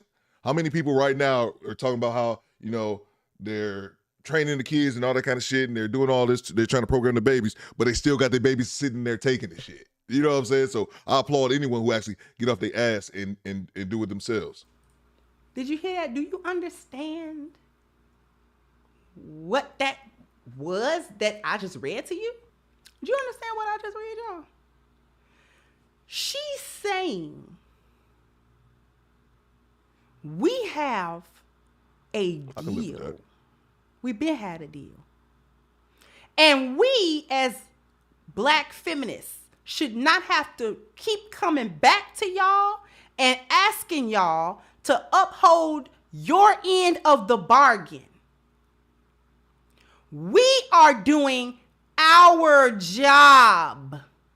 We, under our leadership, under Black female leadership and gender expansive folk. See, this is what we've been talking about the alliance between Black women and the rainbow community against heterosexual Black men, specifically. Notice every Black feminist movement also includes rainbow movement. And they doing it under the guise of, well, we have to deal with it from a standpoint of intersectionality. We grab the super chat here. Antonio Barnes says, Media Man went in last night. I seen you showing him some love. Oh, yeah, that's my guy, man. That's my guy, man. That's my Air Force, bro. Just hit the like button, my bad, Theo. Getting you. Oh, yeah, appreciate you, bro. No doubt, man. Salute to you, Joe Smith. Salute to Pop Smoking Ghost. He said, sounds like a nice threat to me. Facts, man. Facts. Appreciate you. Pop Smoking Ghost is from, Jesus Christ, bro, Connecticut. I'm trying to remember which city, but SP. I can't remember any cities in Connecticut. Was it Newport? I can't remember. I know he's in Connecticut, though. I think I'm saying the city. So it's right. not just racism, it's sexism. Appreciate the super chat, bro. And classism. Do you understand? Are we going to get to it? You got to say no. We going to get to it. And this is why, let me take a little tangent. I'm going to take a little tangent. We gonna talk about a little something. That's why I side-eye any content creator, male or female. Thank you, Professor Carl said, why didn't she go to the Ukraine? Precisely. I side-eye any content creator, male or female, I don't care who they say they are, that does not come down with a sledgehammer on feminism among Black women. Thank you, Sylvester, say they don't intend to do their part. Of course not. I give a severe side eye to any Black content creator that say that they're here for the Black family, or that they are here to educate or to illuminate or to shine a light on the issues and ills and pathologies of the Black community, and bettering the Black community, or bettering and supporting Black men, or bettering and supporting Black women, and you don't come down with a sledgehammer on feminism and womanism and all of these other little isms. If you don't come down with a sledgehammer on it, I question you. Because it is the active arm of white supremacy in Black culture, among Black people, and what is left of the tatters of our community. That is the white supremacy. For those of us talking about, we don't know where the white supremacy is at, it's right there. It's Black feminism. That is what it is. How long do it have to tear down black families, children, men, women, and the very sense of a community before you understand that that is also the goal of white supremacy. So they are therefore one and the same ideologically and practically. She cooking. So ain't no way you sitting here talking about you're aware of the world. You're clear. You're not plugged into the matrix, and you still ain't figured out the correlation between white supremacy and black feminism. I don't want to hear nobody talking about, oh, well, you know, I can kind of understand womanism and feminism. I don't want to hear that. But we kind of need feminism in order. We don't need white supremacy at all. Not in any form, iteration, not in any percentage. Thank you. Walter Jordan just subscribed. Salute. In general, I salute you. Hit the subscribe button. We need to get more of that. Hit the subscribe button, man. Roll to 50,000 subscribers, man. Let's get it. 39, Dina. So if we go back for a second into what I read you. Subscribe to the channel, y'all. She's saying to the other white foundations, you're not giving us a big enough cut right now, of the pie for the work we have already done and are doing. We have successfully destroyed any remnant of the black community. We are infecting daily the minds of young women with black feminism. We have effeminized black men. We have sign languaged them to death. We have shamed them for their masculinity. We have pushed them out of every important facet of family and black culture that we could possibly do. You promised us 30 pieces of silver and you stench us out one piece every 100 years. We need the other 30. Bang! Bang! It's good! She is cooking right now. I'm going to get right back to it, I promise. Let her cook. The Quiet Storm says, I always said we need more Kendra D and less Kendra G. I actually said that, Quiet Storm, before you came in the chat. But here's the thing, though. I'm with it. And people always be like, man, yeah, I'm tired of Kendra G. See, people say one thing, but their action speaks another. And I'm not talking about you, Quiet Storm. I'm talking about everybody. People will say that, but what's my highest view live streams?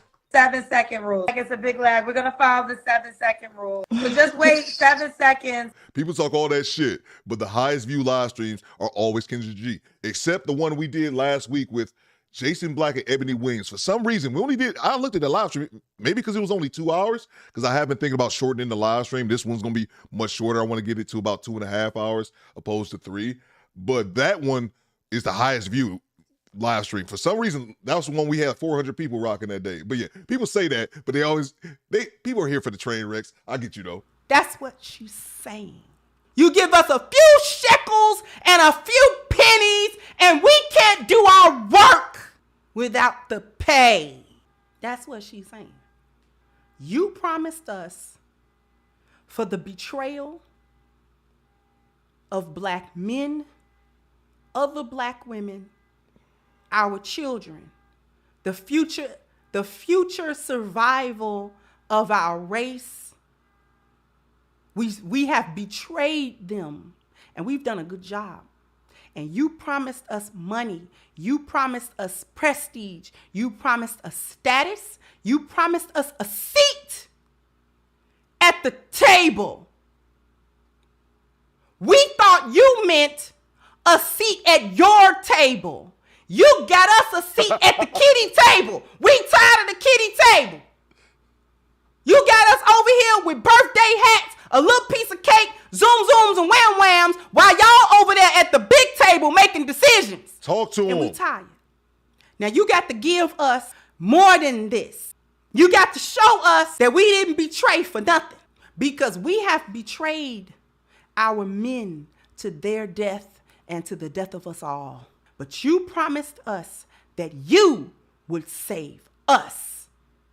If we burn the community down for you, that you would rescue us out of the burning building. And we don't hear the fire sirens yet. Facts.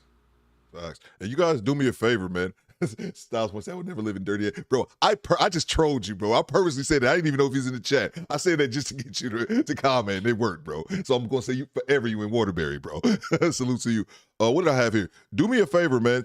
Subscribe to Growth Talk with Kofa. Kofa's in here somewhere. I just saw him a second ago. I'm going to drop his link. I was just looking at his channel. Kofa needs 70 subscribers to get monetized. He needs 70 people. We can hook him up with a few. Kofa, drop your link to your chat, bro. Let's get to it. Drop your link, Y'all man. was We'll supposed to be here with the fire truck. We ain't heard Nan's siren. Not even in the distance. Hit the like button, It's yo. burning fast. It's burning fast! Darren Walker, president of the Ford Foundation and one of the signers of the open letter, said there is a need to provide more funding to those who are currently struggling. As mission-aligned funders, we have a responsibility to work with our colleagues across philanthropy to ensure we are addressing this disparity in resources to ultimately close the vast funding gaps for those building a world of equality for all of us, for those building a world of equality for all of us. So Black women are being used as the mules. Also signing the open letter were representatives from the Solidaire Network, Foundation for a Just Society, Libra Foundation, the Meadow Fund, Farbman Family Foundation, Satterberg Foundation, and Wellsprings Philanthropic Fund. Hit that subscribe button, McHarris y'all. says the Black Feminist Fund is eager to achieve its initial $100 million funding goal quickly so it can pass on the funding in 8-year grants to nonprofits working on some of the most pressing global issues like climate change, systemic violence, and hunger, as well as working to end racial and gender inequity. Black feminist leaders on the front lines of movements today are splitting their time between figuring out how to end violence and figuring out how to write reports. Imagine a world. Listen to this. Salute to Mona D. She says, we're in the middle of the greatest wealth transfer. We joined the feminist movement, broke our homes up, and we got nothing. We played ourselves, Black women. Bang! Bang! It's good! Mona D. Imagine a world where they get to spend 100% of their time to figure out how to build the world we deserve and need. That's what we're trying to do. Guys, do me a favor. I got the link right here, and I'll go ahead and pin it. You guys, do me a favor. Go ahead and subscribe to Growth Talk with Kofa. We're trying to get him to 1,000 subscribers. He only needs 70. We got more than enough people to do it right now. You guys hit that link. It's pinned to the top of the chat. And then let me know down in the chat once you guys sub to him. I'm looking for you guys' response. Let me know when you sub to him. I'm going to read that last paragraph one more again. Black feminist leaders on the front lines of movements today are splitting their time between figuring out how to end violence and figuring out how to write reports. Imagine a world where they, Black feminists, get to spend 100% of their time, Black feminist time, to do what? Figure out how to build the world we deserve and need. That's what we're trying to do. Mr. Racket, salute. Thanks for subbing. So I looked up some of these foundations that too. they named. They all got something in common. Let's take a look. See, when I looked up the Farbman Foundation, they came up under the Colibri. There is a Farbman Foundation, but it's on tax reports, it's coming up, it only makes, $100,000 or less or so. Not lucrative, not big. But the Colibri Foundation also came up. Who we are, a movement-led foundation shifting the paradigm of philanthropy through strategic funding and allyships. Colibri Foundation was established in 2019. No doubt, bro. By Eileen, Leo, and Steve Farbman out of the Farbman Family Visionary Fund. Anyway. Guys, do me a favor. I see a couple of you guys already did it. Make sure you guys subscribe to Growth Talk with Kofa. It's pinned at the top of the chat. Salute to one MMG Sniper he did. Salty Fighter Biker he did. Mr. Rack On? He subbed. Make sure you guys do. By Let me know in the chat once you do. We embarked on a year-long dreaming and there's that word dreaming again. Yeah, Dreaming and yo. structuring process with movement leaders Lorraine Ramirez, Thinjiwe McHarris, and Kara Page. Kara and Thinjiwe, I don't know if I'm pronouncing that right or not, continue to serve on our growing board. We come to this work as a multiracial, multi-class team with lived experiences as survivors of systemic and interpersonal violence, as well as people with disabilities. Now, when they say multiracial and multi-class, they mean we of the Farbmans are both white and powerful. These other two are Hispanic and Black and probably African of some descent, and they are not in our class, but we helping them out, right? We imagine philanthropy as extending beyond financial contribution to promote dynamic allyships that are aligned with our spiritual and political imperatives. We strive to solidify structures that will have an impact beyond the lifespan of the foundation and leave behind field-wide sources of knowledge, new funding streams, and most importantly, people willing to be transformed in service of liberation.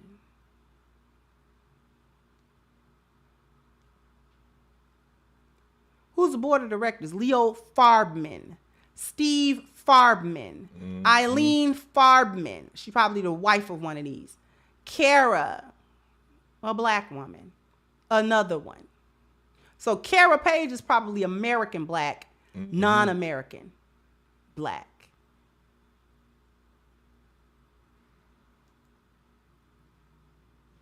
Black woman, leadership team, intersectional care and logistics. Another Black woman, co-director, Chianti. Another one, Clara Bell, movement weaver. What is that? Let's go. Let's get out of here. Who's the Libra Foundation? Grantee Spotlight Video, Black Feminist Future. Building community power from the ground up. You can't build a community without Black men. Libra Foundation funds organizations led by those most impacted by systemic oppression, largely communities of color that have experienced chronic underinvestment. Our guiding principle is that those closest to the problem understand the issues best and are most equipped to build and implement solutions. Our approach to philanthropy is to move money to groups building BIPOC power. I knew Project Leroy was going to catch that. Or is that L supposed to be? Anyway. Our process, we prioritize multi-year unrestricted grants to frontline organizations working to bring transformational change in their communities. Over time, we build relationships of trust with grantee partners, looking to their lived experience and wisdom to guide the work and freeing them from red tape and paperwork. Our approach is intersectional. We bring together strategies that cross portfolio lines. I'm gonna show you their little video. Grits and bacon, what's good, bro? Good morning.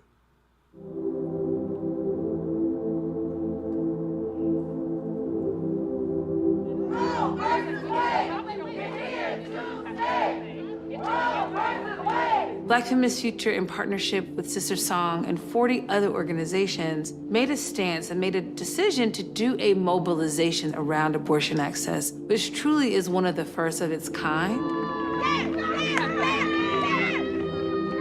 What's up, party? Where you at? I need y'all to get up. If you can get up, I need some energy right now. Hey, I'm talking about y'all right here. If you can move it up, move it. Let's go.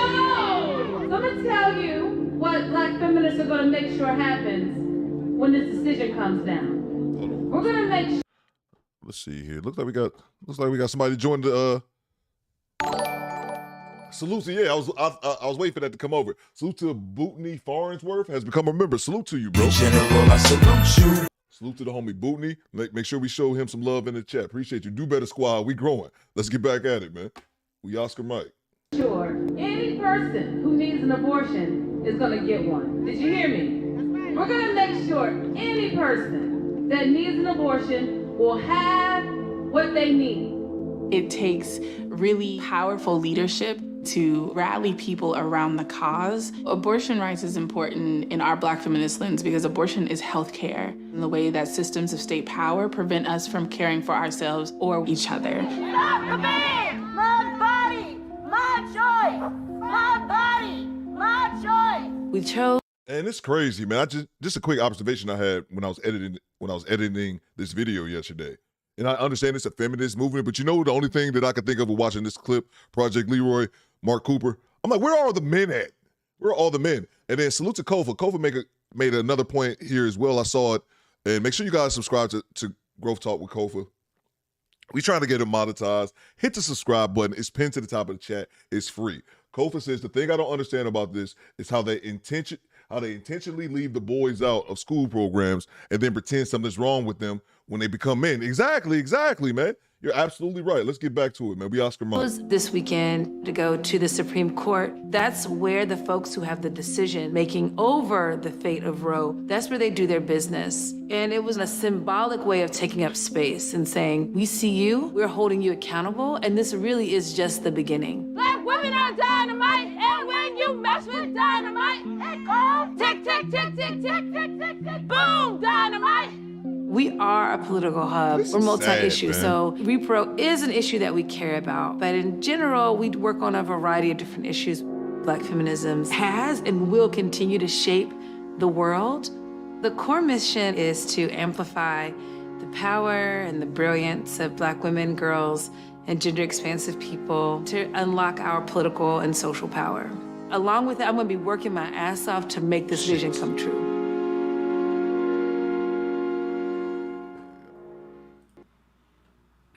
Let's move on. Salute to, let me grab this one here. I think I got a super chat here. Salute to the homie Project Leroy. Project Leroy says, that's Patriots, Coolors. Facts, man.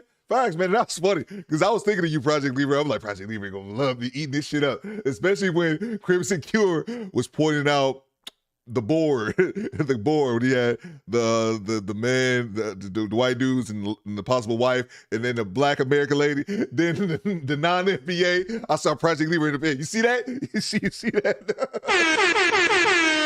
Project Leroy be all over that shit. Salute to you, bro. Solidaire. We almost done. Yeah, she's about done with the video. She's gonna go back at it. Solidaire Network is a community of donor organizers mobilizing critical resources to the front lines of intersectional movements for racial, gender, and climate justice. Got a picture of a Black man here as if they care about what Black men are doing. Facts, Kofa. That's a great point. Appreciate you, Project Leroy. Foundation for a Just Society. Braver strategies, bolder leadership, vision. Foundation for a Just Society envisions a world where all people are equally valued and lead self-determined lives. Mission. Foundation for a Just Society advances the rights of women, girls, and LGBT people and promotes gender and racial justice by ensuring those most affected by injustice. What's that? Kirk 21 just subscribe, bro. Salute. General, I salute you. To you, sir. Your enlistment papers are in the mail. Make sure you guys hit the subscribe button. Let's go. Do better game. Okay. Have the resources they need to cultivate the leadership and solutions that transform our world. Black women are being used voluntarily, so they're volunteering to be used. Thank you, Eric said they pay sisters to ostracize the brothers. More than that, more than ostracize. Salute to the homie Eric Jordan.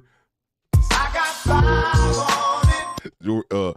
Mr. Jordan says, always hated hearing the word people of color. It never benefits us, but sure benefits every other. Bro, facts, man. Bang! It's good. I never liked that either, man. You're spot on exactly why, man. It's a way to, in my opinion, exclude the group that they're talking about, which is Black people. It's said in a way to exclude those people, but include everyone else who happens to be of color, but they ain't Black, man. Salute to you, Eric. Black women are voluntarily being used as mules for every system and ideology that destroys us on a biological and cultural level, as in order to gain what she said in that video, political and environmental power. They are sacrificing us as a community biologically. They are even down to trying to erase the biological input of black men in reproduction, as well as change our concepts of biology through supporting the LGBT. You note she said any person that needs an abortion instead of saying any woman that needs an abortion, because you can't say women. Erase us culturally, sacrifice us culturally. The future is black women. The culture is black women. The community, as it were, is led by black women. In order to do what? Why are they sacrificing us biologically and culturally? In order to gain environmental power. It's like I said, they want to get a seat at the big table, not the kiddie table. So because Zaddy has been the teacher of black women and black feminists, he taught them partially. He taught them partially what is a he didn't teach them what a bioculturon was. He told them about biology, culture, and environment. But he didn't tell them about what a bioculturon is. They don't know that part. Excuse me. Salute to the Quiet Storms, my moderator here. You got a bad word to say about Quiet Storm, you will get shot, this bitch. Salute to the Quiet Storm. I was rooting for Kendra to continue the Black Lives Matter initiative, but I understood why she stopped at phase 3. I wish she was able to see that through. Yeah, man, facts, man. Salute to you, Quiet Storm. Looks like we got one more here. Let's see here. Salute to... Don't call me when you fall flat. 7, what are you talking about, bro? Salute to Fierce Soul Top says, my guy reminds me of 90. Let's see. Salute to Cujo 340, man. Salute to you, bro. What is Cujo 340 says? Theo, the channel growing. They come in like you hand out free pork. Salute to you, big dog. You get the drop. You get the drop for that one. He said they coming like you handed out free pork, man. That's funny, man. Salute to you, man. We growing over here, bro. We growing over here, man. Appreciate you, Cujo. Always good having you, bro. Cujo be holding me down in the chat. He gave them a little bit of knowledge. See, a little bit of knowledge is dangerous. You give somebody arrogant a little knowledge, they become dangerous. He gave them just enough knowledge to be dangerous, but not enough knowledge to make a decision on their own without him. See, they don't understand that there is a confluence between biology, culture, and environment that will produce another value system, whether that be the lost value system or the 10 life value system. Either way, see, they don't know that part. That part of the equation is not known to them. Salute to the homie Jay Williams. I see you, bro. Shanika as well. Growth Talk says, I'll be live at 7 p.m. Yeah, Growth Talk will be live at 7 p.m. Eastern tonight, man. You guys, make sure you guys subscribe to the channel. Hit his link, man. It's pinned to the top of the chat. Let me know what you do. Subscribe to him. He family. It's free, bro. The only part of the equation that's known to them is that if they were told, if you sacrifice the entire community, just the men, we'll save you. And how we'll save you is that we'll give you, as black women, and you teach your girls this, hit the subscribe a seat at the big table, and you can make decisions with us, and you will be included and ingratiated with us. The winner's circle, the people with all the power. We'll give you environmental power. We'll give you institutional leverage.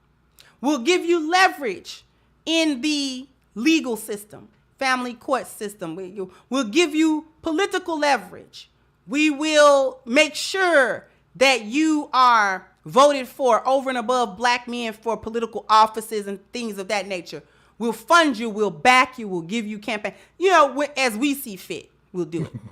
And we'll make sure that you're able to enroll and that you can have, little grants and little bootleg stuff where you can kind of get into a little college, just to flex and front on your man. But they didn't give him the other key. Thank you, D. So notice how the zaddies were also there to monitor things precisely. They don't know they will be destroyed. I keep saying that. If they thought realistically that they would be destroyed, they would not do it. On the interest of self-preservation, they wouldn't do it. This is why I'm saying they only got taught partially what's going on. What is biology? What is culture? What is environment? They didn't get taught bioculturon, because if they did, they would understand that their destruction is just as guaranteed as the destruction they're trying to make sure black men undergo. That it's all in together now. If we're destroying the community and you're part of it, then duh. But they're getting promised to say, we're going to get you out of the burning house. Just set it on fire. Trust the process. Hold me down, moderators. I got to run and get a drink of water. I'll be right back. Just set it on fire and stay there till we get there to get you out. Don't worry about it. They're not coming. They're not coming to get you out. You gonna burn with everybody else. That's the part they didn't say. Oops. Sorry. Forgot to put that. Forgot to put that in the fine print. See, we blinded you with your hatred of black men and told you that if you did whatever we told you to do, that they would be the only ones to suffer. You can have children with us. Don't worry about it. They don't know they're getting destroyed. They're not going to know it until it's too late. They're not going to know they're burning until they're being consumed by the fire that they set. They feeling a little heat on their feet, though, which is why they asking, hey, you promised me 30 pieces. You only gave me 2. I need 28 more pieces of silver. Where they at? And Zaddy said, oh, we so sorry. Oh, nobody gave them the 30 pieces? You didn't get to them? I told you to get them the rest of the pieces. You ain't get them the rest of the pieces. What about you? I told you to get them the rest of the pieces. You ain't get them. We so sorry, y'all. We love y'all so much. I tell you what. We gonna give you 2 more pieces of silver right now today, just as a show of solidarity. You understand what I'm saying? We gonna give you 2 more pieces of silver right now. And then come back to us in another 20 years, we give you the rest. How about that? Because we know they don't do straight up money deals. We know all they money deals shady. Do we not? Every last one of them. See, it's been going on and the failures are apparent, but it's 2 problems. One, they don't have any foresight and they don't have no foresight. Okay. So they don't understand how they are in danger. And the second part to that is the most dangerous part, because they believe and trust and love Zaddy so much. And she makes a great point. And I'll add on to one of the things she said about them not having foresight. And of course, this does not apply to all women. But I think a lot of people, men or women, lack critical thinking. But I think when it's with women, because society has enabled them to do so, I think a lot of women lack foresight. They don't look at things from the perspective that men do, looking at things from 5 years, 10 years from now. They just looking at tomorrow. So they don't look at the long time ramifications of many of their actions. Back to it. That it is not possible for him to lie to them so blatantly and so repeatedly. They trust and love Zaddy too much to believe that he would lie to them so blatantly and repeatedly. Because what do Zaddy do to them? He breadcrumb them just enough to keep them on the hook. He gives them something, but he don't give them what he promised. So they hold out hope that eventually he will pay in full and come rescue them all after they've done their job. He will not. But they can't hear that part. Thank you again, Damien. So how difficult is it to see that they've been played? And we've actually flown through this video pretty quickly. It's only a few minutes left. But we're going to play another video that I was talking about yesterday. Salute to the homie Project Libre about the brother in Chicago with the whole Asian shop. We're going to play the whole video. Might as well. We got time. Make sure you guys hit the like button. Why can't they see Zaddy will never let them at the table? They love him. You be a fool for love. You ain't never heard? Yeah, we ain't never heard that saying. You be a fool for love. Fool for love. You don't understand how much they worship him. Keith Slider, salute. General, I salute you. Appreciate you subbing. Subscribe to the channel, guys. Let's hit that. I want to see that again. I want to get another subscriber. Hit that subscribe button. It's free. They love him like they love him like a god. What is this? Oh. They worship him. So no matter, they are completely devoted. No matter how many times he reject, no matter how many times he go back in his word, no matter how many times the lie is just so in front of your face you can't deny it. No matter how many times, he can always come back and sweet talk Asa? And say, baby, I was just, I'm gonna do what I tell you to do. It's like a man that you in love with, and he just keep on cheating, and he just keep on doing, and you keep on going back. I can't leave. It's exactly like that. So black women are volunteering through feminism to be the mules for every system of white supremacy that destroys us biologically and culturally. Destroy anything that will be a pathway to build black families. They've bought into black female leadership. It's only convenient to say that it's black men's fault that the community like this because men's supposed to lead. That just demonstrates that they understand the order of things, which is why they're voluntarily going against it. They understand what it's supposed to be. So it's convenient to trot that out whenever the spotlight comes to them and how they are messing up.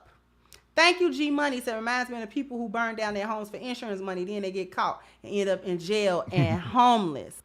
They maintain the division or they diminish black male presence in every important aspect of family and community life, including his biological investment and his reproductive role. This is why they fight so hard for abortions, because men do not have any political, cultural, or at this point, biological say in any of it. That's why they say my body, my choice, to let you understand that he has no biological stake in anything unless they want child support. Then it takes two to tango. When you talk about the epidemic of single motherhood, then they want to talk about absentee fathers. Yo. Bang! Bang! It's good! Cooking.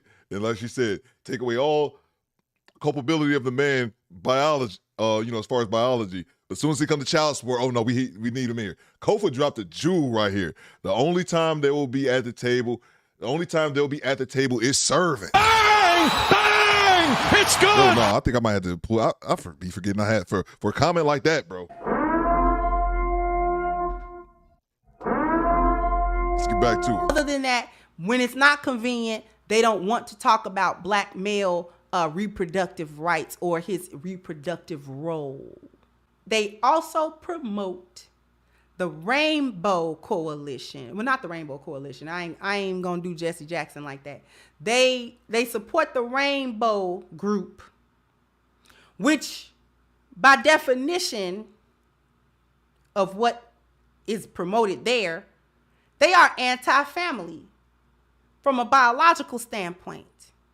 Inherently, they are against black male heterosexual authority and masculinity from any position of leadership at all. They are against the patriarchy and heteronormative black men. I didn't even know they made a.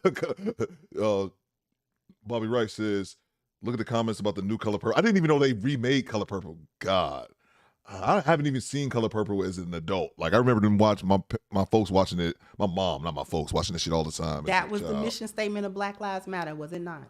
I didn't even know they remade that. They are making black women build the world they need. They making black women do it. That's why I say they mules. They working y'all for free. You are in the real slavery. They working you for free. Hyenas, Hyena Clan, Boneyard. You get worked for free. You know that, don't you? Without the cover of black men, which they told you to remove, and you did it like a fool. Black women then become tools and horses to build up the foundation and the strongholds of white supremacy to ensure the extinction of the black community and family, as it were, and you're doing it for free. You're not even getting paid. To say that you're being underfunded, it's like I said, it's a nice way to say that we promised you the 30 pieces of silver and we're not even gonna give it to you. You've been working tirelessly day and night to completely annihilate the black community for little or no compensation. But y'all smart. I hope I was able to help you all connect some dots. And y'all can sit around on this internet and try to say what black men are and what they not, and how you not gonna date down, and how you not gonna, we're not gonna date down, we're not gonna settle, and we do this, and black women are doing that, and black women are earning this. Go get you a zaddy, I dare you. I'm so glad y'all can't find black male sperm in them sperm banks. I'm so glad. Brett. That baby white. You hear me? It's white. She threw me off. She threw me off. I mean, the same way she threw me off when I was editing. She just got extra petty at the end. I'm glad they don't have no black sperm at the sperm bank. Bang! Bang! It's good. Oh man, I gotta watch more of Crimson Cure, man. I love her channel. Thank you again, Utah. Said, why does she love and worship Caucasians so much when she's still a slave? She's seen this with her own eyes, not just black men. Black men understand this. They collectively still don't. It's probably just me who still can't comprehend this mentality of theirs. Thank you so much. Utah, I feel for you, brother, because you are thinking logically. You are using your foresight. They not. That's how Stockholm Syndrome and brainwashing work. If you could think, you wouldn't be brainwashed. That's all I can say. Yeah, it makes sense what you just said, but it makes sense what you just said. They not working with no sense. That's the whole thing. Thank you, G Money again. Said between student loans and child support going to the judge's retirement fund, they're charging them to destroy their own community, just like they think going to them schools and getting them degrees or something. But they not look at the student debt. You just got charged to do something stupid. You don't even know. Since you got your degree and you know every fucking thing. That's the end of the video. That's the end of the video. But we got one more we're gonna play. Project Leroy says, "Don't watch the new Color Purple." Bro, I already know, man. Look to Bobby Wright. Bobby Wright over there in Africa, in the continent right now on vacation, man. I'll tell you, I'm gonna go on vacation next week. Just say the hell with it, bro. Just bounce out this bitch. Salute to you, Project Leader. Let me grab the super chat here. Hope everyone enjoyed. We're not leaving deposits in no cuts. Salute to everybody. Alice Walker has a vitriol for the black man. Facts, man. Let's see. Make sure you guys hit the like button. Salute to the Pop, Smoke, and Ghost, who is now in Albuquerque. Salute to New Mexico. Matter of fact, since you in Albuquerque, where the hell Boosh Ninja at, man? You just made me remember. Boosh, where the hell you at, bro? Hope everything is well with you. He the other guy I know from Albuquerque. That's not it. Where's my money, bitch? Salute to you.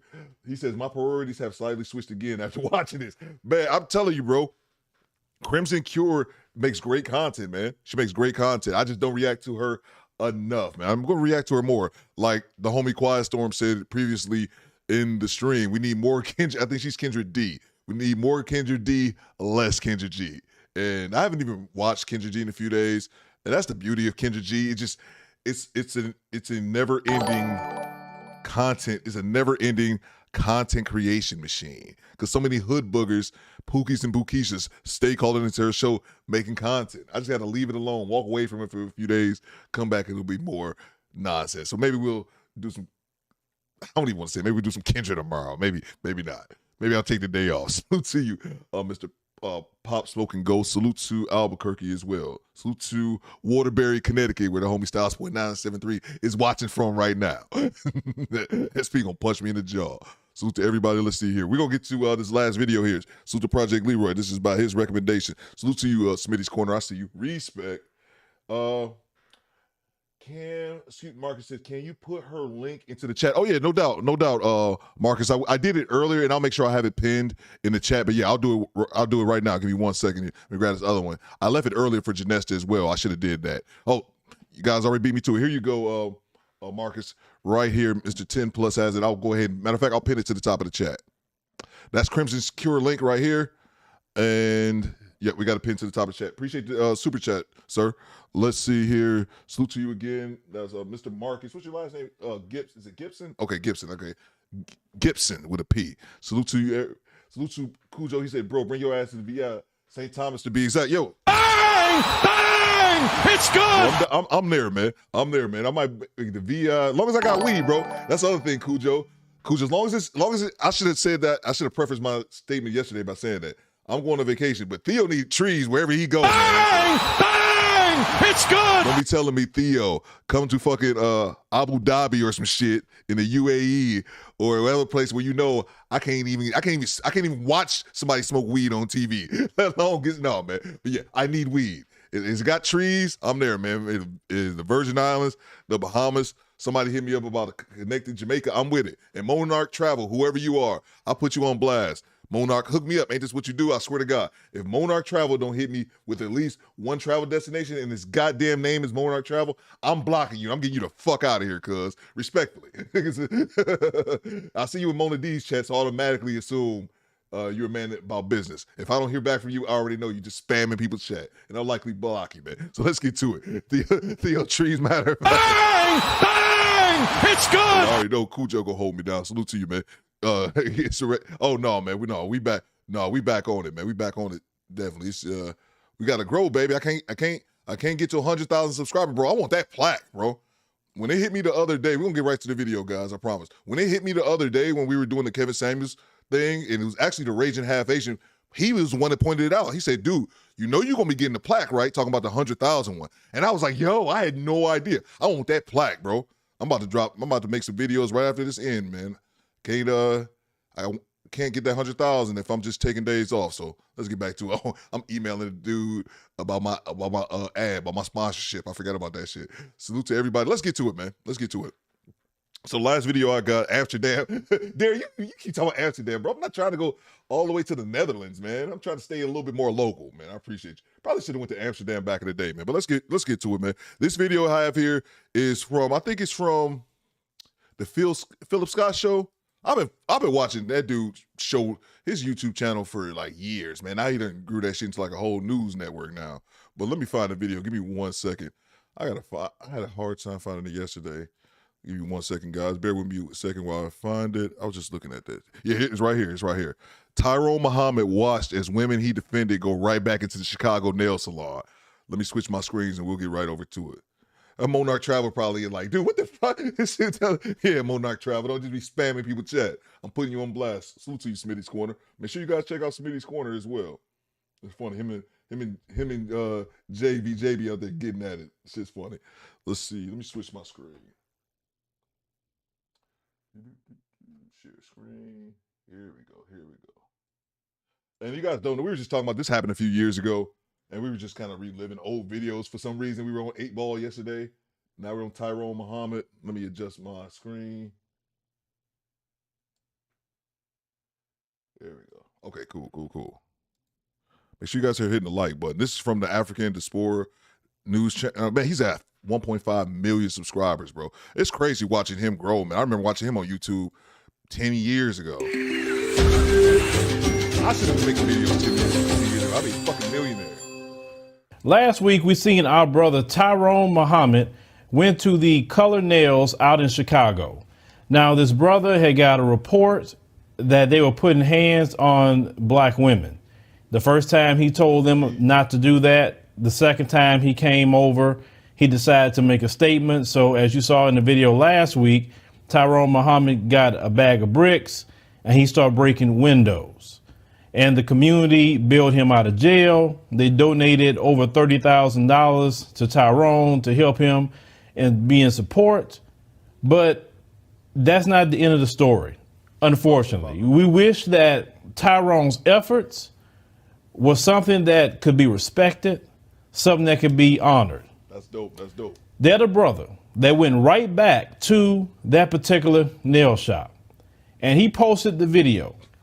I want you guys to see exactly what this brother is going to show. I see you, Corey Joe. And then we're going to get into this conversation today. And some feelings going to get hurt, but that's part of how we do things here. The truth hurts. Let's go ahead and roll that clip. Let's see who all peeking up and going in this piece here. Let's see, this video doesn't include the, I probably should have looked for, I'll try to look for it. Maybe you guys, y'all do some work. If somebody can find a link to like the first video in which they showed, this is kind of like the aftermath, but pretty much a woman was assaulted or something. I can't remember what started it, but a woman was assaulted by, I believe it was, I know it was an age, I remember it was a dude like kind of beat up on a woman for whatever reason. And then dude came through with a brick and broke windows and shut that shit down. When do you guys find the first link for me? I'm working here. Do some work for me. Help you go out. Oh, they still getting productive business. Oh yeah, business booming. Serena Grin, I see you. Yeah, they done. What up? What up, Delilah? Good. Be quiet. Quit talking to me. I'm just checking stuff out. I got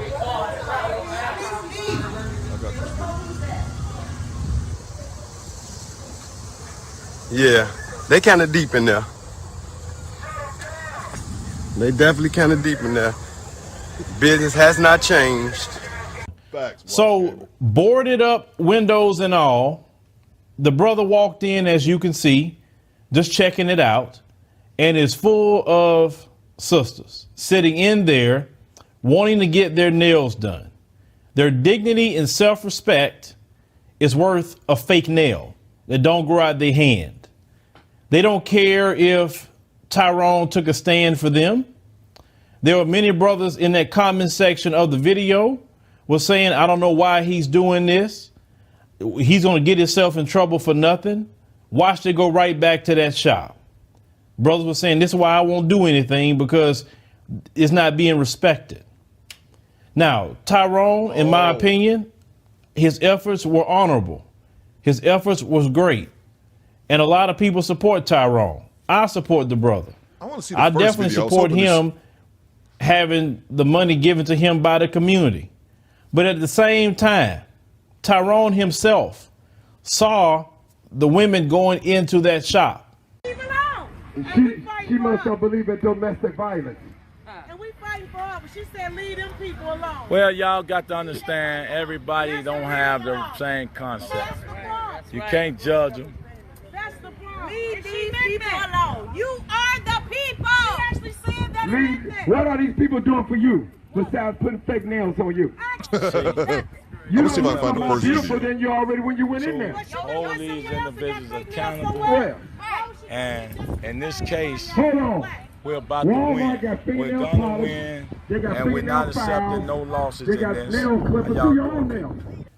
Then there's other videos that I have covered in the past. Do you remember in Dallas, Texas, where you had the sister get punched in the mouth by a Korean beauty shop owner? The community came out to defend the sisters at that time period. And then when this man said, I'll give y'all 50% off of everything in this store, there was, if you remember, a line of them. I remember that bullshit. We're going to switch videos, though. We're going to switch videos. I got another video. This one is like giving a recap after. I remember this bullshit, though. Lining up to get products from a man that punched another black woman in the mouth. Look at this bullshit. Look at this bullshit. There's 179 people in here. Look at this bullshit. That's what I be talking about, man, on a serious level. I know I be going on my wig rants and all that kind of shit. For some reason, it just irks me, man. But I've said this in jest and joking, but I'm also saying it in a serious level. Our women are addicted to this shit. They're addicted to these wigs, man. It's weaves. Wait, Theo, that's the wrong link. Okay, cool. Okay, you sent the link. My bad, man. Let me, because I just found another video. I was looking on my end. But yeah, man, they're addicted to Brothers this shit. were standing out there at that time period trying to defend them. And then you had one of them come out and started arguing. No, we didn't try to take your phone, sister. Sister, you should not went over there. Did you not? I walked my ass to the motherfucker. Did you not come to my mother? He said you was wrong. You was wrong. You was wrong. You was wrong like this with you. Now the mentality, and I know what the mentality may be, nobody asked him to do anything like that. I'm doing me. Who told him to do that? I got to get my nails done. I got to get my hair done. All this vanity, because that's what it is being extremely vain. The people that's going to these places, they have talked about it many times. I posted on my community tab. Many other people can post things on Twitter, Instagram, etc. That there was 12 nail salons in the Chicago area that's black owned. And they will not go and line up and give money to their fellow sisters. Really go to these people. That's one thing. I think I found another link as well. I'm gonna play this one right here. That's another thing that's always bothered me about the nail thing. Like, I'm in Detroit. I'm sure there are. Mona D, maybe Janessa, somebody in the chat can let me know. I know there likely are. I don't know of any, but that's one thing I understood, like the beauty supply game, that our sisters don't have access to the same suppliers, getting all the wigs and weaves, at least making money amongst your people. I understood that aspect, but I never understood why there weren't more black-owned nail shops. Like, y'all may not have access to the supplies to run the beauty supplies, but you guys definitely have access to things for the nails. I just never understood that, man. Let's see here. Let me play this one here. Let's see if this one is it.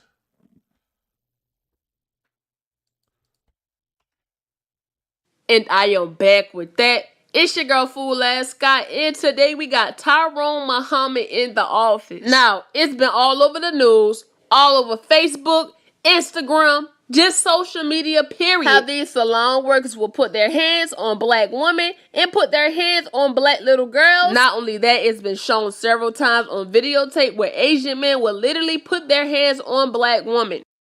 And this is going on all over the world. But a man by the name of Tyrone got tired of it. Yeah, all right, let me play this.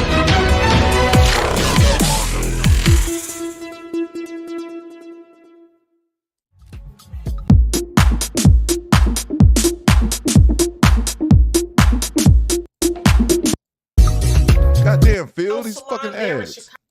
I would have the Dimitri. Hello, everyone. It's me, Demetra K of the Demetra K Show here on YouTube, and a proud contributor of the African Diaspora News Channel and the African Diaspora News Insider. If you can please do me a favor and subscribe to all channels and like this video, I would greatly appreciate it. So this story I'm going to tell you is not really new, right? It's just like a part 2. So you guys might remember Tyrone Muhammad, who in 2019 went to Colored Nail Salon there in Chicago, and he threw a brick through the window because the Asians that own the salon were disrespecting the sisters, right? So he ended up catching a charge and all of that. Now, I should also tell you that brother Tyrone Muhammad served 21 years in prison, and since he's gotten out, he's started an activist group to where he helps ex-convicts to acclimate back into society by helping to spur social change. And so I mentioned his past to say that what you're about to see, that he's risking going back to jail again, all to protect sisters. Okay, so I didn't know he was a felon. I didn't know that, man. That makes it even crazier knowing the implications behind the fact that after doing 21 years, that's it. That's even crazier, man. Check out this first part. Earlier, Martin was here talking about the disrespect of one of the sisters in the nail shop. And bottom line is, they always calling us. Hey, That's his volume that's low. I can't turn it up any higher. listen, you should be calling your boyfriend, your father, your uncle, because if they're not going to be on the front line for you and your safety and your security, don't call us. I'm telling you, make them accountable. Hold them accountable. But y'all keep supporting these nail shops that disrespect y'all. I want to go in here and see what's up. Me and Martin going in here. I need to know. Yeah. What happened? Yeah, he coming. They gonna call the police, let him call. Yeah, tell him come here. Man. Yeah. So, I want to Come know, here, man. look at all Yeah. these sisters. Yeah, look at all these sisters. They gonna call the police. They ain't gonna open the door for us. That's good. They'll let us in sooner or later. Sooner or later. So Look at all these sisters in there. They wanna.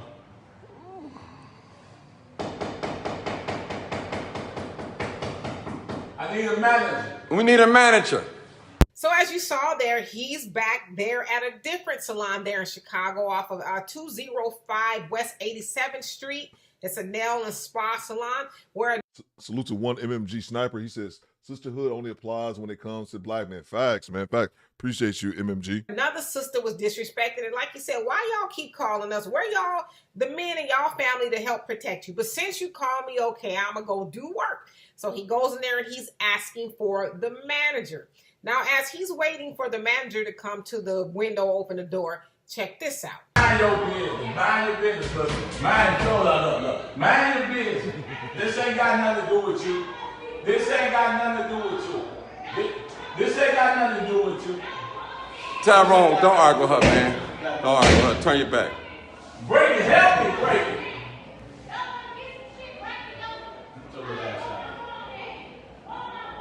Look at these banshees, man. I don't even like that. I like hood boogers. See, this is what you deal with. These are the sisters. They support, they work against themselves. It ain't got nothing to do with her, and she in this business. Yep. All she has to do is get the hell up out of there. They gonna call the police anyway. Let them call them.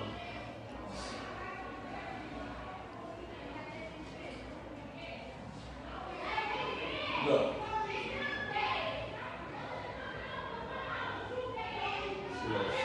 She said she gonna shoot us. She gonna shoot us for Yeah. the Asians. She gonna shoot us. She gonna shoot us for Asians. So as you saw there, a sister Can you hear that? She gonna shoot us. Sad. who apparently was irritated. She trying to get her nails did and all of that. She goes up to the window and got in a confrontation with Brother Tyrone. And I should also say that Martin G. Johnson, he is also an activist there in Chicago. He is known as the crime chaser. He is the one that was actually filming the whole thing go down. And they, both together try to help change things in Chicago. Shame, so the lady in the pink sweatsuit, she's trying to go after Brother Tyrone. She's mad and she's banging on the window. And of course, toward the end of that clip, she's threatening to shoot him. Like, you gonna shoot your brothers who was trying to protect the sisters over some... All right, anyway. Okay, so now watch this clip.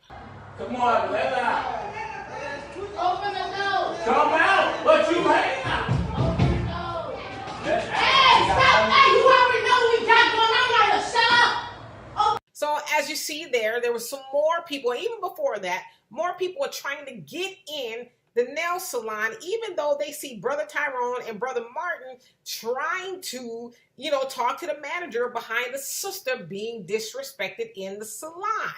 So anyway, they never did come out, and so check this out. Around here, I'm gonna get up out of here, man. I ain't even. This shit's sad. They so crazy, man. This is sad. Maybe they over the door. Hey, they in there running like we throwing something through the window. It's crazy, man. Now, one black woman said we said something to our hand. We've been called all types of bees, hook, everything. We gonna shut it down. Ain't nothing to see. We'll be back in the daytime. Yeah. All right, people, this live uncut, unedited, man. Thinking like we ain't holding nobody in there. Yeah. So as you see there, they Martin and brother Tyrone Muhammad are leaving because they didn't get any, I guess, results that day, but they said they will be back. But the other thing was, as you saw, the Asians, owners of the salon, they wouldn't let anybody out. So they were kind of holding the sisters hostage. But just the fact that those sisters were in there in the first place. You guys noticed in the first video how they were saying, look at all these sisters in here. Even though that Asians are known, and I'm not saying all, but quite a few of them are known to choke sisters out and do a whole host of bad things to sisters in their places of businesses. And I didn't see not one other race of people in there giving their money away but black women. And so there is the problem. And you know what? My hat goes off to Brother Martin and Brother Tyrone, because had it been me, I'm just going to keep it real with y'all, I wouldn't keep showing up for these hard-headed sisters. Right. I'm not going to put my livelihood on the line for black women who don't want to get in line. Yo. Bang! Bang! It's good! I got a super chat here from Grown Folk Talk, but let me bring up one other one, because the homie Jay Gray just said this. Jay Gray just said this. He says, I refuse to protect or save someone else rebellious and defiant, man. Bang! Bang! It's good! Exactly. Salute to you, Bella Rings. I see you down there. Let's see, what does Grown Folk Talk say? FYI, those nails are applied with crazy glue and damage your real nails. That's what I'm saying. I deleted my other drop. That's stupid. Use your common sense. Exactly. Don't get me started with the nails, because I think about the same thing with these wigs. This was somebody said earlier, I love to see Kendra G hairline. And I was thinking we were talking about this in Mona D's chat. That's why I say about the wigs and the weaves and shit. They wear it and they wear it too much, so then they start losing their edges. The hairline start moving further and further back like guys, and then because they've already damaged their hair, then they have to wear the wigs. Then they have to wear just to kind of look normal because they damaged their hair so much. All this fake shit does is damage the things that you already have naturally. It's crazy. Appreciate you, Grown Folk Talk. Let's get back to it. We Oscar Mike. Who don't want to get in cold? What you calling them for? Y'all gonna be right back up in there, getting your head knocked around and all kind of other stuff in those people's businesses, and you want those brothers to, potentially go back to prison for you? For why? Why should they do that? And I'm going to say this. Marcus Garvey said it best. There are some Negroes, because when we was trying to go back to Africa back in the day, he said there are some Negroes that are no good here, and no doubt they'll be no good when we go back to Africa. So some people you got to leave behind. And I'm going to say this, brothers, if a hard-headed sister... JT... Be more ATL. Just subscribe. Salute. General, I salute you. If it's Baltimore to ATL to Baltimore, salute. I'll give you one more. General, I salute you. Hit the subscribe button, baby. Let's go. Call you talking about, I was beat up in an Asian nail salon. Be like, you know what? Good. I hope you get beat up again. If you go back, you shouldn't have never been in there in the first place. Facts. Now, I know I'm sounding a little bit angry today, but I am that we got good brothers trying to help sisters, and the sisters are just like trying to get my nails did. Are you serious? So anyway, for more insightful commentary, please subscribe to this channel and my channel, The Demetra K Show, here on YouTube. Peace. Yo, that's a great question. Woku. I actually asked this same question. Let me get back to my main camera. I asked this same question on... I see that super chat. I'm going to grab it in 1 second. I asked that same question during Mona D's live. Salute to the squad, by the way, man. We made it. Woke Will says, is having long nails a flex to women like having big chains is for men? Dude, I asked, this question is pretty much what I asked. It's similar to what I asked Mona D. I wasn't talking about the long nails. I asked Mona D about Kendra G with the extra long wigs. Like, it's one thing to wear a wig and have fake hair, but it always threw me off with Kendra because she would have a wig like down to the floor. And I asked, I was like, well, Mona, why doesn't she wear a wig that just goes to her shoulder or something like that? That seems like it'd be more. And then Mona D was like, oh, because Theo, ninjas go ninja. And it's the same thing. I'm alluding to this exact comment. She was like, they wear the long ones to try to stun on them. Like, yeah, I got the long 6 foot or 4 foot wig. It's the exact same correlation, bro. It's the exact same thing. At least with the hair. At least that's what I picked up from Mona D. Salute to you. Salute to the homie Frederick Howard. What did he say? Traction alopecia. Exactly. There's a YouTuber who I always tell all my content creators, I want to talk about content one day with all my content creators. Not even on, I might do a members only stream. I can't talk. I've been wanting to say that for a while. I've been wanting to do a stream where we do talk content creation only, but I'm probably gonna have to make it members only because I only want people in there. We talking content. The reason I bring it up is I watched this content creator. His name is Roberto Blake, and he talks about how to improve your channel. And he interviewed a woman who started a channel and had like 100,000 subscribers in 6 months. And this was she was talking about traction alopecia. She was talking about fixing all that kind of stuff, and her channel took off because of that, because that's what she was talking about. But yeah, man, it's crazy, bro. Appreciate you, Mr. Howard. You know these Asian places be talking shit about your feet. You don't even know what they be saying. Yeah, that's not even a point. Sheila, that is very accurate. What is SP says? Remember the girl from the show The Parkers? She has to keep that shit. Exactly, bro. I can't remember her name. I think it was Kim on the show. I can't remember her real name. But yeah, you're exactly right, man. You're exactly right, man. And that's the traction alopecia. And that's what Kendra G has, because salute to Jamaica Hale. She's the captain of the replay gang. She said it once in the chat and it stuck with me. I remember Kendra G being on her show one day without makeup, and I could tell. I remember watching on YouTube. I was like, damn, okay, you can see what she really looked like. But I respected it at least. But I had never seen Kendra without a wig. And then Jamaica said, no, she did go one day without a wig and weave, and her chat was lighting her ass up because her chat ain't shit. So they was lighting her up, man. But it's the exact same thing, man. Once they wear it so much, you kind of have to. Just because this is why I'm doing my own pedicure. Yeah, shout out to Miss McCrae earlier. She was like, sister's got attitudes. That's why she don't go into the shop. Theo, I'm not ratting, baby. Come on, Floyd, spit it out. Yo. Ever since I dropped that clip, now I can't talk, man. That's fact. Styles Point, shut up, bro. That's where you in Waterbury, Connecticut with the rest of the skull. Like you say, salute to Mona D. I like the idea about the members only stream, Do Better. It provides more exclusive benefits for the members, may even bring on some new members, make us feel special. Yeah. And Countess Vaughn, thank you very much. Thank you very much, Jay. Yeah, I wanted to do it, Mona D, because I've done them before, but like everybody be in there. Everybody, and it's cool, you know. I obviously like rocking with the squad, but I'm serious about content creating, and it probably should be obvious because how my channel is done so quickly.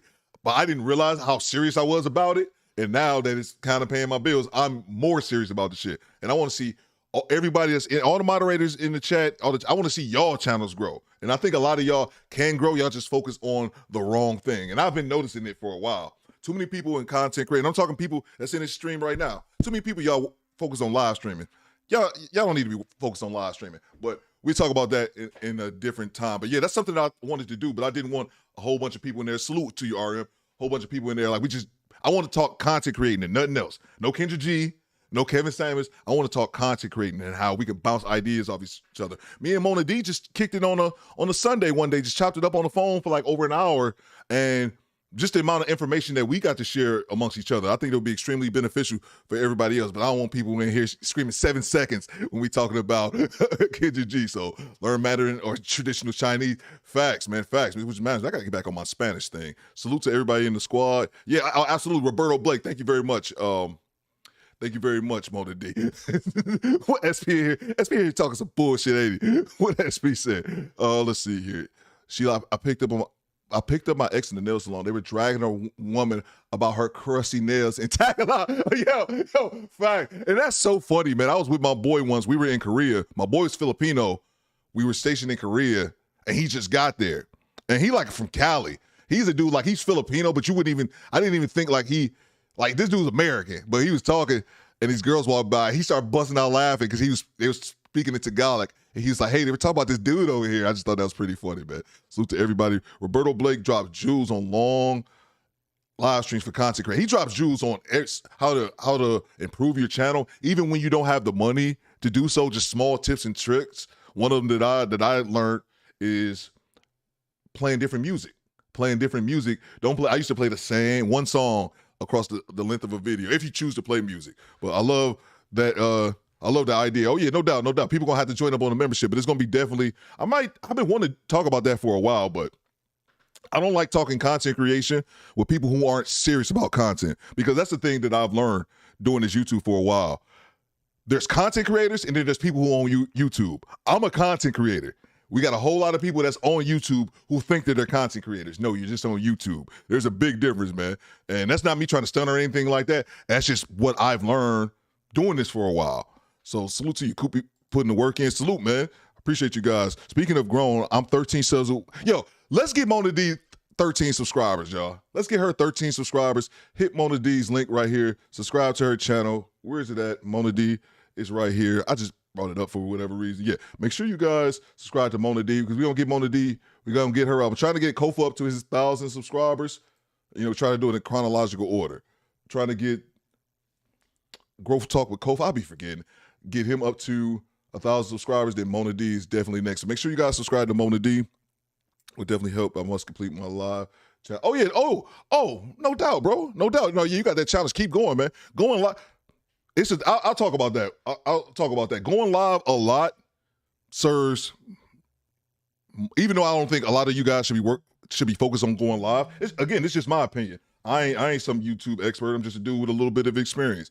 I don't think everyone needs to go live, but going live is good for you because it helps you get better at it. That's why that's one of the main reasons I started going live a lot. In fact, I started going live every day in February. My channel already was 6-8 months old, and I already had over 20,000 subscribers by that point.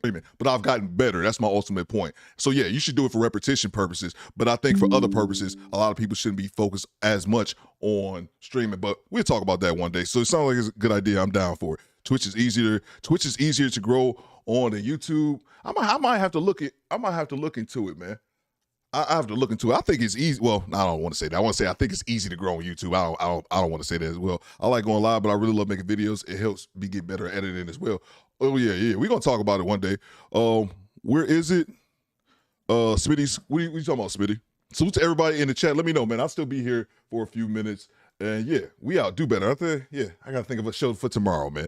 Mona, you are now 12 subs away. All right, let's see. Where's Mona D at? We're gonna do it right now. We're not gonna end the stream. Mona needs 10 subscribers, yo. It's 164 people. Let's get Mona D to right now. Yeah, right now, RM. Mona D, and let me make sure I'm not subbed to my other channel. Mona D needs 10 subscribers. Let's get Mona D these 10 subscribers before we end the stream. Mona D needs 10 people. Hit the link. She needs 10 people. I'm gonna make sure. Let's see if I'm subbed through my other channel. Let's see. I gotta start getting people over to my other channel. I got too much going on. Let me make sure that I'm subbed to Mona D from my other channel. Bear with your boy 1 second. I already was. Damn it. Oh, no, I wasn't. I take that back. Nope. All right, so now you need 9. Mona D needs 9 people to hit the subscribe button. Let's see. Do it now. Let's see what we got. She needs Twitch is better. Our live stream on there says 1 MG star. Okay. I'll check it out. I gotta get on Facebook, even though I really don't want to. Salute to Mona D. We need 8 people to subscribe, because you guys hit the like button. I subscribe. What's going on, Ziggy? I see you. I just subscribed for my other channel. Ziggy, do me a favor. Subscribe to Mona D, man. She's a channel moderator, and she makes dope content. Mona D needs, let's see here. Mona D needs 6 people to hit the subscribe button to get her to 700. 6. Can we get 6 people? We already got, I think Mona D needed like 30. We already got like 20-something, y'all. Can we get 6 more people to subscribe? We're doing the subscribe. What is your other channel? I'll post it later, man. I'll post it later. It's not about me right now. Let's get Mona D subbed up. Let's see. I'm already subbed. Let's go. I'm going live tonight, y'all. Mona D is going live tonight. Make sure you guys subscribe to Mona D's channel. She's going to be going live tonight. We need 4 people to hit the subscribe button. I just subscribed from, let me see if I'm subscribed on my other YouTube channel. I got like 8 of them. Let me see if I subscribed to my other one. Let's see. I don't know if I did, but we'll figure this out. I don't think I'm subscribed to Mona D, so I'm going to give you another one, Mona D. I'm not subscribed for my personal YouTube. Oh, you already hit it. You already there. Mona D is at 703 subscribers. There we go. Bang! It's good. There we go. We got you, Mona D. We got to get you to 1,000, but at least we got you there. Oh, side note for everybody. If I help you guys get a little push in your channel, once you get to 1,000 subscribers, you're on your own. Okay, KK. You're on your own. She's at 702. Appreciate you, Quiet Storm. Say less. See, that's what I'm talking about, bro. Bang! Bang! It's good. Ziggy walks in the chat. I'm like, hey, yo, Zig, what up? Can you sub to Mona? He like, say less. I got you, bro. That's real, man. That's real, man. That's Atlanta right there. Salute to everybody in the squad. Salute to the homie Smitty's Corner. Yeah, Smitty, join the channel membership, man. I'm thinking about, I might do the content creation for members only. I might do that this weekend because I've been wanting to do that. But I haven't been wanting to waste my time talking to people who aren't content creators. Or if you want to start a channel, it's not going to be strictly for content creating. If you want to start a channel, but you're serious about the shit, not asking me questions for a year since my channel just started asking me the same questions. I'm not going to say some of y'all names. I probably should. But now for the people who's been asking me, Theo, how do I start a channel after you don't watch my channel grow after a year? If you was asking me a year ago, Theo, how to start my channel, if you were asking me that question a year ago and you still asking the same question, that means you're not serious about it. So not trying to put anybody on blast, just a little bit self-reflection. We out of here. Do Better Squad. We out.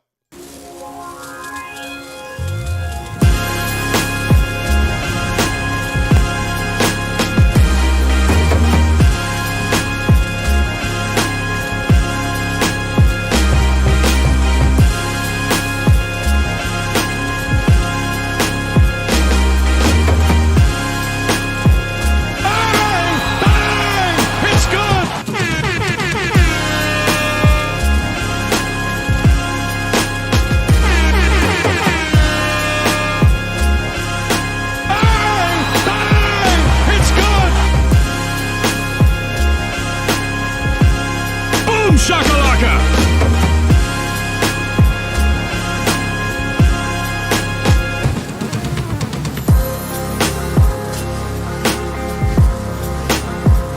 Goddamn right.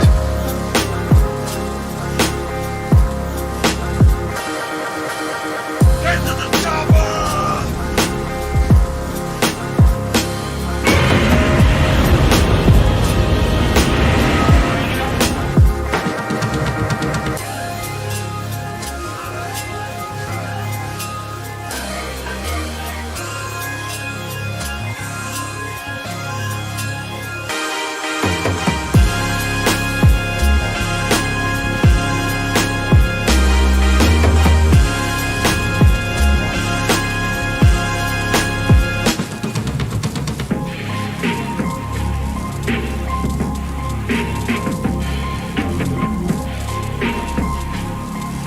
Acknowledge me.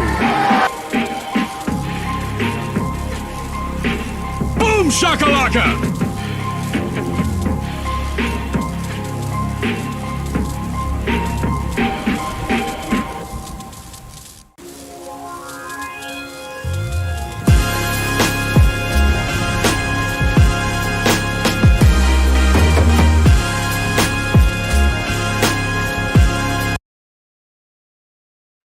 Salute to the homie Quiet Storm for gifting your boy with 5 channel memberships. And I just heard something else go off. Salute to the squad, man. We out.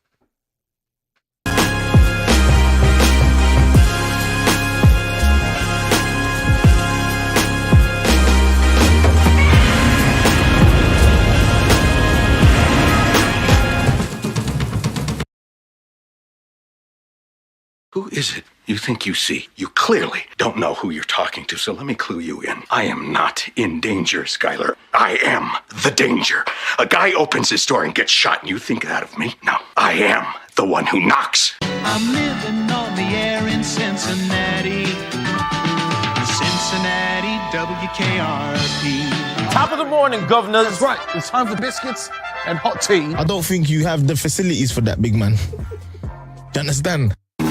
Bow to the masters.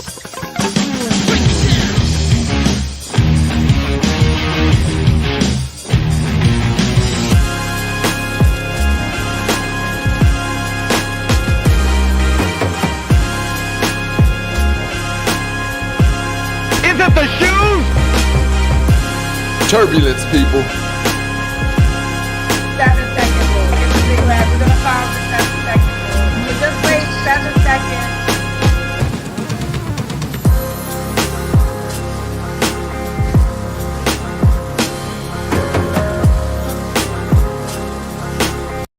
Fuck that bitch. Fuck that bitch. Fuck that bitch. Instead of how about fuck me. Hold up. Nah, fuck that bitch. Claudine, GTD. What does GTD stand for?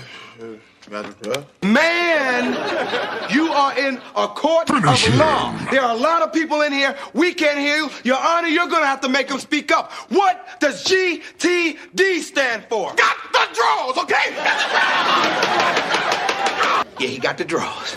You motherfuckers will be playing basketball in Pelican Bay when I get finished with you. Shoe program, nigga. Who the fuck you think you fucking with? I'm the police. King Kong ain't got shit on me.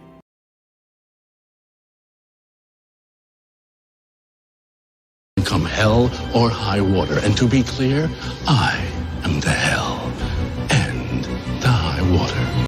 Finish him. Get over here. I think boom.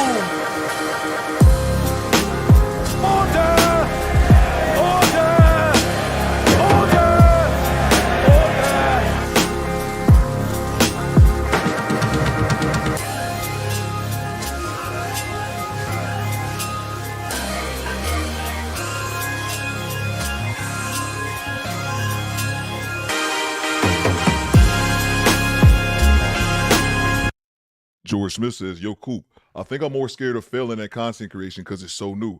But I have wanted to get in the game. Dude, I started my channel less than a year ago with zero experience whatsoever, bro. Don't let fear stop you, man. Just do the shit, man. Worst come to worst, nobody's gonna watch you in the beginning until you get better, and then people will come. If you make it, they will watch, bro."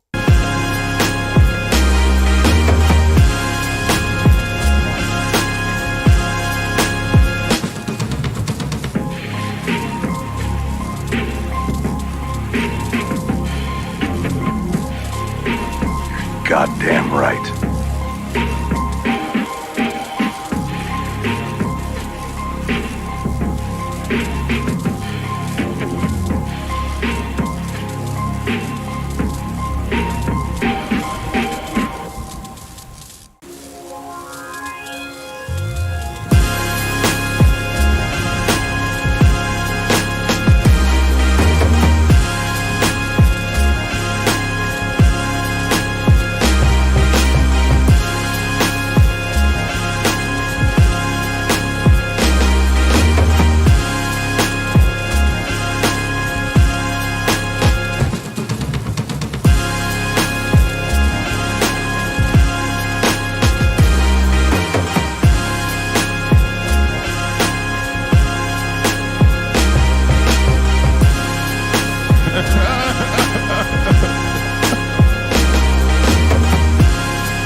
Acknowledge me.